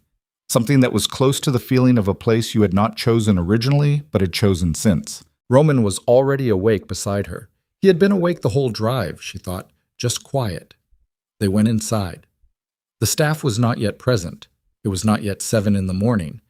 And the house had the specific quality of very early morning, the quality of a place before it was populated, before the day had made its claims on it. She went to the kitchen and put water on the stove. He sat at the table. She made congee. It took 40 minutes, and she made it the right way, with stock. And she did not speak, and he did not speak, and the sound of the stove and the smell of it moved through the kitchen in the way that smells move through quiet houses in the early morning, completely, unhurriedly, filling the available space. She set a bowl in front of him. She sat across from him with her own bowl. They ate. Halfway through, he put down his spoon and looked at her. "I need to tell you something," he said. "Okay," she said. "When I set up the holding entity," he said, "the dead man's switch, all of it, it was before you, before the arrangement. I designed it to protect the operation from the kind of claim that opportunistic people make on dying men's estates." He looked at his bowl. "I didn't design it to deceive a specific person. I didn't know you when I designed it." "I know," she said, "but I should have told you when things changed." He looked up. "When it became relevant to you specifically. I should have told you then." She held his gaze. "Why didn't you?" she said. He was quiet for a long moment. "Because telling you would have meant telling you the whole thing," he said slowly. "The Reyes stake, the timeline, the degree to which my death was already being circled by people with legal claims." He paused. "It would have meant asking you to stay in a house that had those things in it, and He stopped. "I wasn't sure you would, and I wanted you to stay." The kitchen was very quiet. "Roman," she said, "I know. You have to tell me things. I know that now. Not because of the contract," she said, because she stopped and organized it and said it the way she meant it. "Because I can't be useful to you if I don't know what's real. And I can't," she paused again, "I can't do whatever this is if we're managing each other." He looked at her. "Whatever this is," he said quietly, with the ghost of something in it. "You know what this is," she said. He looked at the table. "Yes," he said, "I know what this is." She picked up her spoon and finished her congee. He finished his. She took the bowls to the sink and washed them and heard him stand behind her, the familiar sound of it, the careful deliberateness that was just him, that was just the way he moved through the world now, and she turned and looked at him in the early kitchen light. "Go to sleep," she said. "I'm fine. You've been awake for over 24 hours, and you're gray, and you're managing pain you're not telling me about. Go to sleep." He looked at her for a moment, then, without argument, he went. She stood in the kitchen for a while after he left. She stood at the window looking at the lake, at the iron light on the water, at the way the cold made everything in the distance go slightly soft and uncertain. She thought about a lot of things. She didn't think about any of them to conclusions, because conclusions required a kind of certainty that the morning didn't have yet. She went and got her violin. She played in the kitchen, which she had never done before. It was the wrong room, the acoustics were flat and ordinary, the ceiling too low. She played quietly, standing at the window, facing the lake, and she played the middle section of the Queen's Requiem, the part she had written at 23 after a performance she'd cried through for 3 days and then put away, the part that was the hardest to play because it required you to be in it rather than above it, and she played it all the way through without stopping. The lake received it without comment. The weeks that followed were not easy, which was the honest thing she would say later when people asked. And people did ask, because what happened to the Whitmore family and the Reyes operation was the kind of thing that generated a certain amount of public attention, the kind of attention that moved in waves and eventually touched everyone connected to it. Brandon was charged on a Tuesday, 14 days after the warehouse. Financial fraud, conspiracy, and 2 other counts she read about in the news, the way you read about things that used to live inside your life and now lived outside it. With a strange double quality, the closeness and the distance at the same time. His lawyers would work on it for months. The outcome would take longer than that. She didn't follow it closely because following it closely required spending time in the landscape of the 6 years, and the 6 years were a country she was in the process of leaving. The Whitmore Fund froze pending investigation. The family name, which had opened certain doors in Chicago for 3 generations, became a door that other people in certain rooms moved away from. She knew this because she moved in some of those rooms now as Roman Blackwood's wife, and she watched it happen with the specific detachment of someone who had once cared very much about what those rooms thought and had stopped caring with a completeness that still surprised her. She did not speak to Brandon again. She had nothing to say to him that she hadn't already said, and the things he had to say to her were not things she needed to hear. His lawyer sent 1 letter through her lawyers. She had lawyers now, a thing she had never had before, 3 of them. a reality of the Blackwood name. And the letter was an attempt at something that was neither apology nor explanation, but some constructed document that tried to be both and achieved neither. She read it once. She filed it. She thought about him sometimes, the way you thought about weather that had already passed. Not with anger, not with grief, just with the particular recognition that something had existed and had shaped certain years and was now over. The anger had burned clean in the warehouse.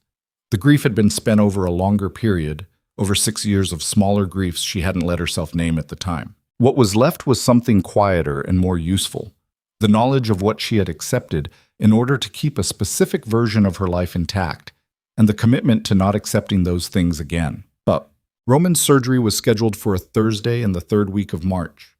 The 6-week window was closing. Kohler had been unambiguous about that. The shift was reversible, the opportunity was finite, and they had used nearly 4 of their 6 weeks in the aftermath of the warehouse and the federal case and the estate's reorganization as Hale dismantled the holding entity with a thoroughness that she suspected had been prepared well in advance. The night before the surgery, she couldn't sleep. She got up at 2 in the morning and went to the kitchen, and he was there, which was not a surprise, which would never be a surprise again, and she put water on without speaking, and he sat at the table without speaking, and they did the thing they had been doing for weeks, which was exist in the same room in a way that had long stopped requiring maintenance. She set his tea down. She sat across from him. 30%, she said, approximately. Kohler said approximately 30, not less than 25. She did say that. 25% is 1 in 4. He looked at her. 1 in 4 people walk out of that room, she said. That is not a small number, Roman. It is, from certain angles. From mine it isn't. She held his gaze.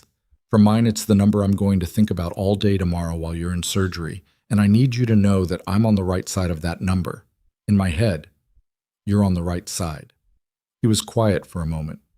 You don't know that, he said. No, she said, but I'm deciding it anyway. You told me you went to a competition and sat in row 7 and decided something about a person from an audience. Without certainty, just a decision. She looked at him. I'm doing that. Something moved in his face. That's not the same. It's exactly the same, she said. It's a decision made without sufficient evidence because the alternative is worse. He looked at his tea. He looked at the window. He looked at her. I wrote something, he said. She waited. He reached into his pocket and put a folded envelope on the table between them. Her name on the front in his handwriting, which was angular and not particularly neat, which she had seen on notes left on the kitchen counter twice in the past weeks. Small, functional notes. Nothing like this. She looked at the envelope. If the 30% is wrong, he said. His voice was even and very quiet. I want you to have it. Not instead of what I would have said. Instead of not saying it. She put her hand on the envelope. She did not pick it up. You're going to say it yourself, she said. Evelyn, after. Her hand stayed on the envelope. You're going to tell me yourself. After. He held her gaze for a long time. Okay, he said. She slid the envelope back across the table. He put it back in his pocket. They sat in the kitchen until 4 in the morning, and she made more tea, and the lake did what the lake always did, and at 4 she told him to go sleep for a few hours, and he went without argument, which meant something, and she sat alone in the kitchen for a while longer. She picked up her phone. She called her mother. It was 4 in the morning, and her mother answered on the second ring, because her mother had always answered on the second ring regardless of hour, which was one of the facts of her life that she had taken for granted for 28 years and had stopped taking for granted approximately 41 days ago. Ev, her mother said. Just that. Just her name, with the full weight of all the weeks in it, all the things she hadn't said when she should have said them, and the things she'd tried to say and hadn't found words for. I know, Evelyn said. I know, I'm sorry it took me this long. Her mother was quiet. Are you safe? Her mother said. Yes. Are you? Her mother stopped. Are you okay? Evelyn sat in the kitchen in the early morning in a house she had not chosen and had chosen since. With the lake outside and the stone and the iron and the music room with its stand she had never asked for, and the kitchen that had become the most real room she had ever occupied. I'm getting there, she said.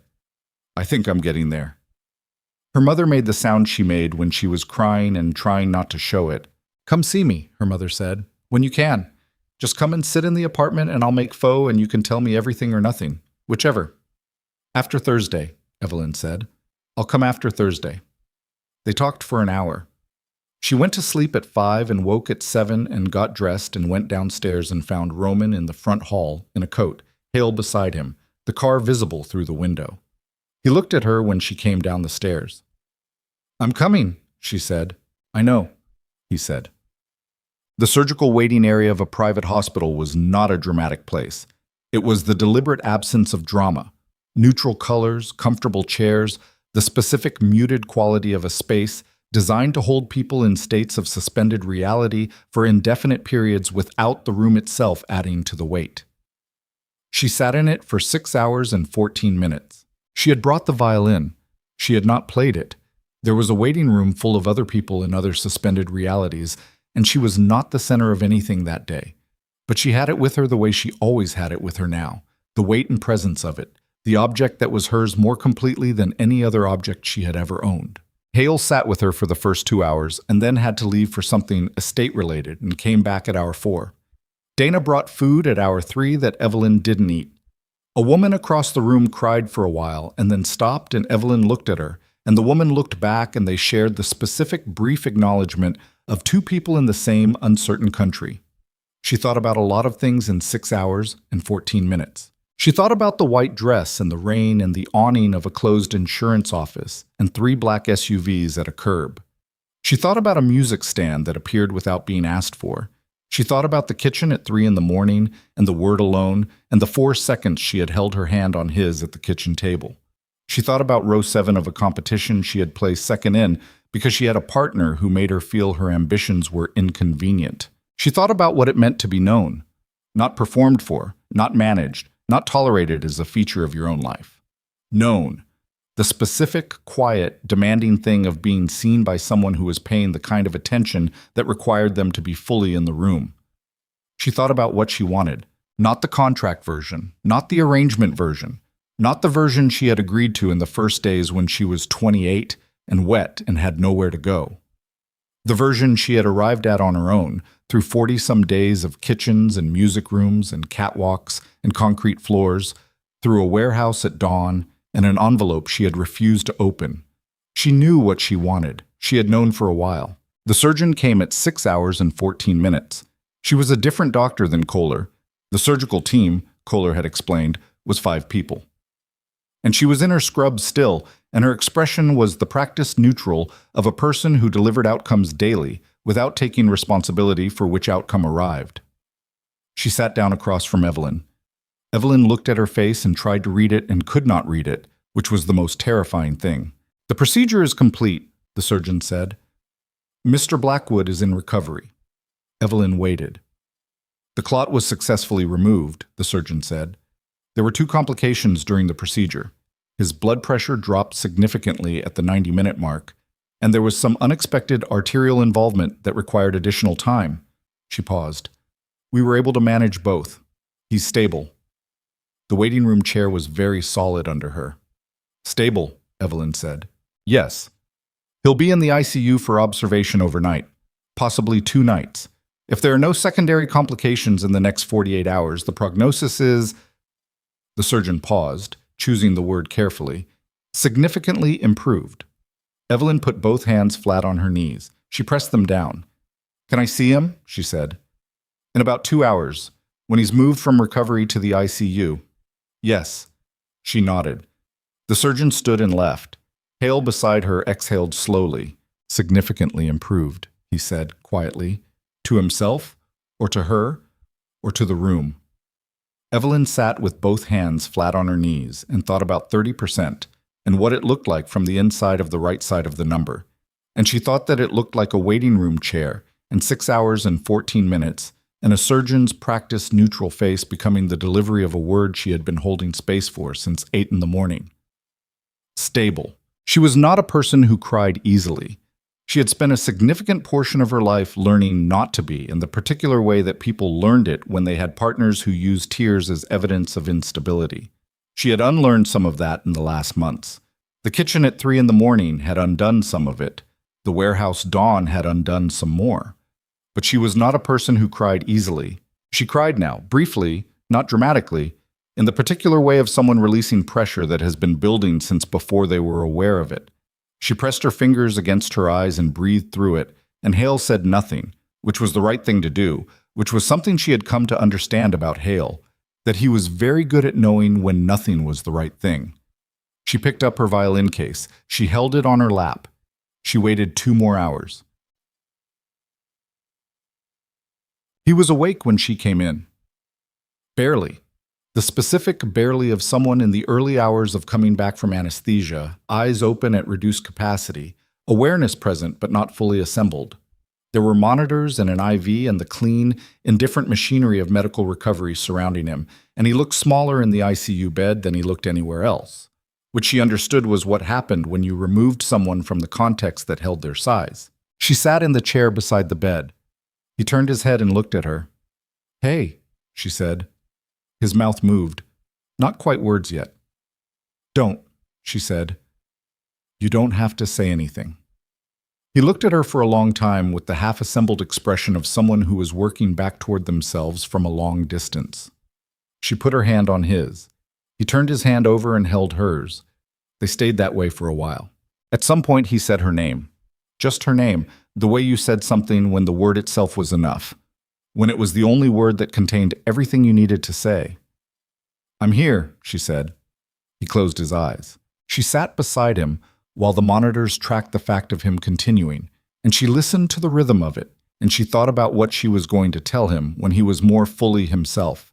She thought about the envelope in his coat pocket, wherever his coat was, wherever they kept coats in this hospital, and she thought about what he had written in it, and she thought about telling him that she already knew, that she didn't need the letter, that whatever was in it she already knew the shape of from 6 weeks of kitchens and music rooms, and the particular education of watching someone who had stopped believing they were worth anything let themselves be known. She thought about what she was going to say. She let him sleep. The recovery was 6 weeks, not easy weeks.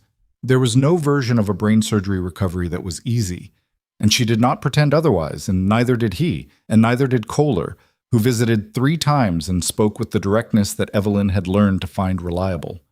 There were headaches that were serious. There were 2 days in the 3rd week when something spiked, and she drove to the hospital at 11 at night and sat in the same waiting room chair and waited until the spike resolved and the doctor came out and used the word manageable. She learned manageable was not the same as good and was significantly better than the alternative. She played violin into the music room every evening, and he came, when he was well enough to move through the house, and sat in the library that connected to the music room through an open archway, and she played with the door open between them. She did not play for him specifically. She played for herself, in the room, and he happened to be in the next room, and that distinction, small and precise, was the one that made it honest. She finished the Queen's Requiem. The last movement had been incomplete for 9 years, not lost, not forgotten, just held at the point where she had stopped believing in it, which was the same point at which someone had made her feel that believing in it was disproportionate to the reality of her life. She finished it on a Tuesday evening in April with Roman in the next room and the lake outside and the lamp making its specific circle of light, and when the last note ended, she sat with the silence for a long time. He did not say anything from the next room. He knew, she thought, to let the silence be what it was. On the last day of April, she visited her mother.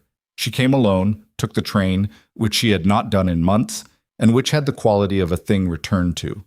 The specific texture of the city at ground level, the stops and the sounds and the people, the version of Chicago that existed below the version she had been living in since the estate.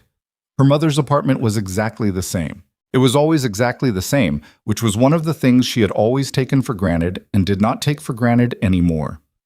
They ate pho at the small kitchen table, and she told her mother most of it. Not all.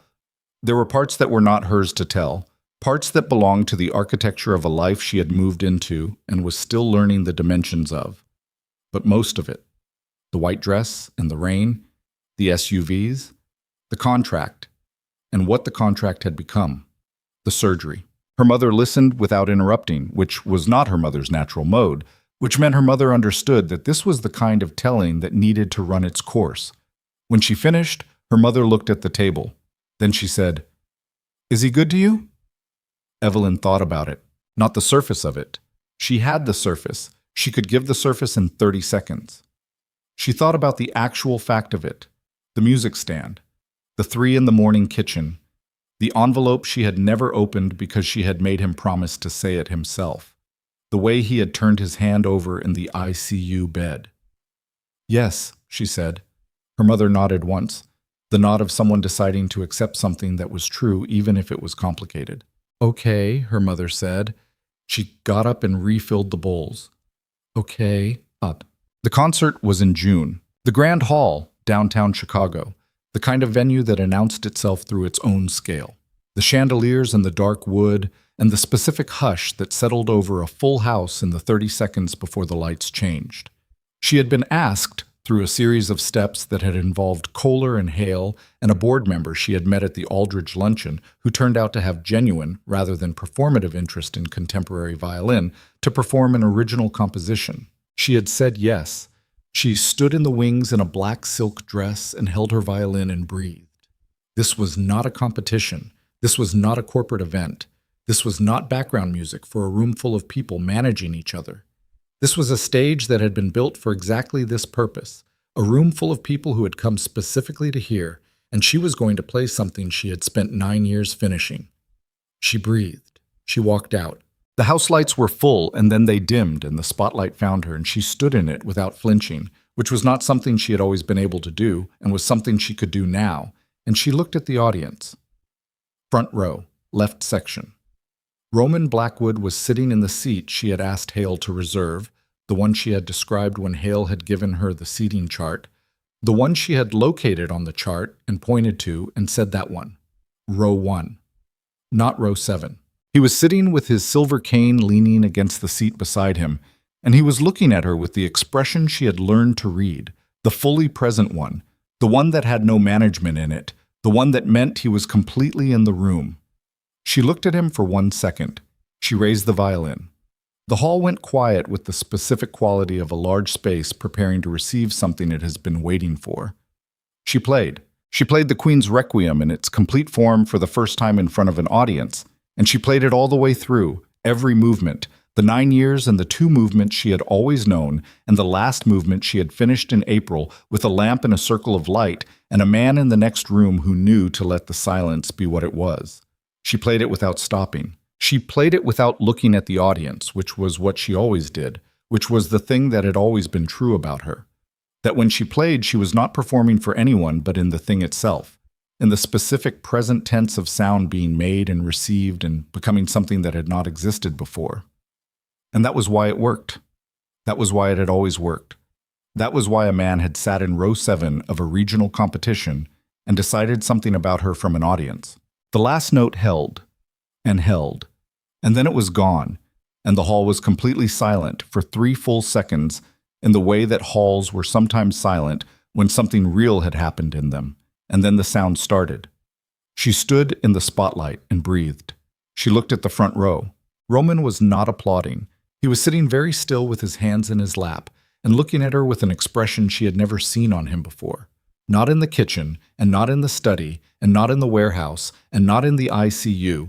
An expression that was entirely unmanaged and entirely real and contained everything that had been accumulating since a man in row 7 had decided something and waited and been patient, and finally said, in a leather chair in a house on Lake Michigan, "I was in the audience." She had been so afraid of that expression for months. She had no idea why. She looked at it now and felt nothing but the specific recognition of something that was true looking back at something that was true. She walked off stage when the applause reached its proper level, and she walked through the wings, and Hale was there, and Dana was there, and she walked past both of them and out to the corridor that ran beneath the stage level. And at the end of the corridor, the door opened and Roman came through it, slower than he used to move but moving, the cane and the carefulness and the jaw and the dark eyes, and the expression she had just seen from a stage in the full presence of every person he had ever refused to let see it. She walked to him. She did not stop until she was close enough that she had to tilt her head to look at him, which was a fact of the height difference she had always been aware of and had never minded. "You said you'd tell me yourself," she said. He looked at her. He put one hand against the side of her face, which was something he had never done before, which was its own answer, which was the kind of first time that was also a recognition of everything that had already been true. "I love you," he said. He said it the way he said difficult, true things, directly, without decoration, with the full weight of someone who had not said it easily and was not saying it easily now, but was saying it because it was real, and real things deserved to be said. She looked at him. She thought about the envelope in his coat pocket months ago, the one she had slid back across the table. She thought about what had been in it, which she had always known and was now hearing confirmed in the specific, irreversible way of words said out loud in a corridor with the sound of applause still moving through the walls. "I know," she said. She stepped forward. She put her hand flat against his chest, the way hands went flat in that house, in that kitchen, on that table, and felt the steadiness of him under her palm, the actual fact of him, alive and healed and present in a corridor underneath a concert hall in downtown Chicago. "I love you too," she said. He exhaled. It was the specific exhale of a man who had been holding something for a long time. She looked up at him. The applause in the hall above them continued its long wave, moving through the floor and the walls and the structure of the building, moving through everything. Outside, Lake Michigan was doing what it always did, which was exist without asking permission, cold and vast and indifferent and permanent. Chicago was doing what it always did. The city moved in all its layers, the streets and the money and the violence and the beauty and the specific relentless machinery of people surviving each other and themselves. And in a corridor beneath a stage, two people stood in the noise and the light, and the story they had arrived at was not the one either of them had planned. It was better than planned. It was the kind that only happened when you stopped managing the room and let the real thing in. She held his hand. He held hers. They walked out into it together.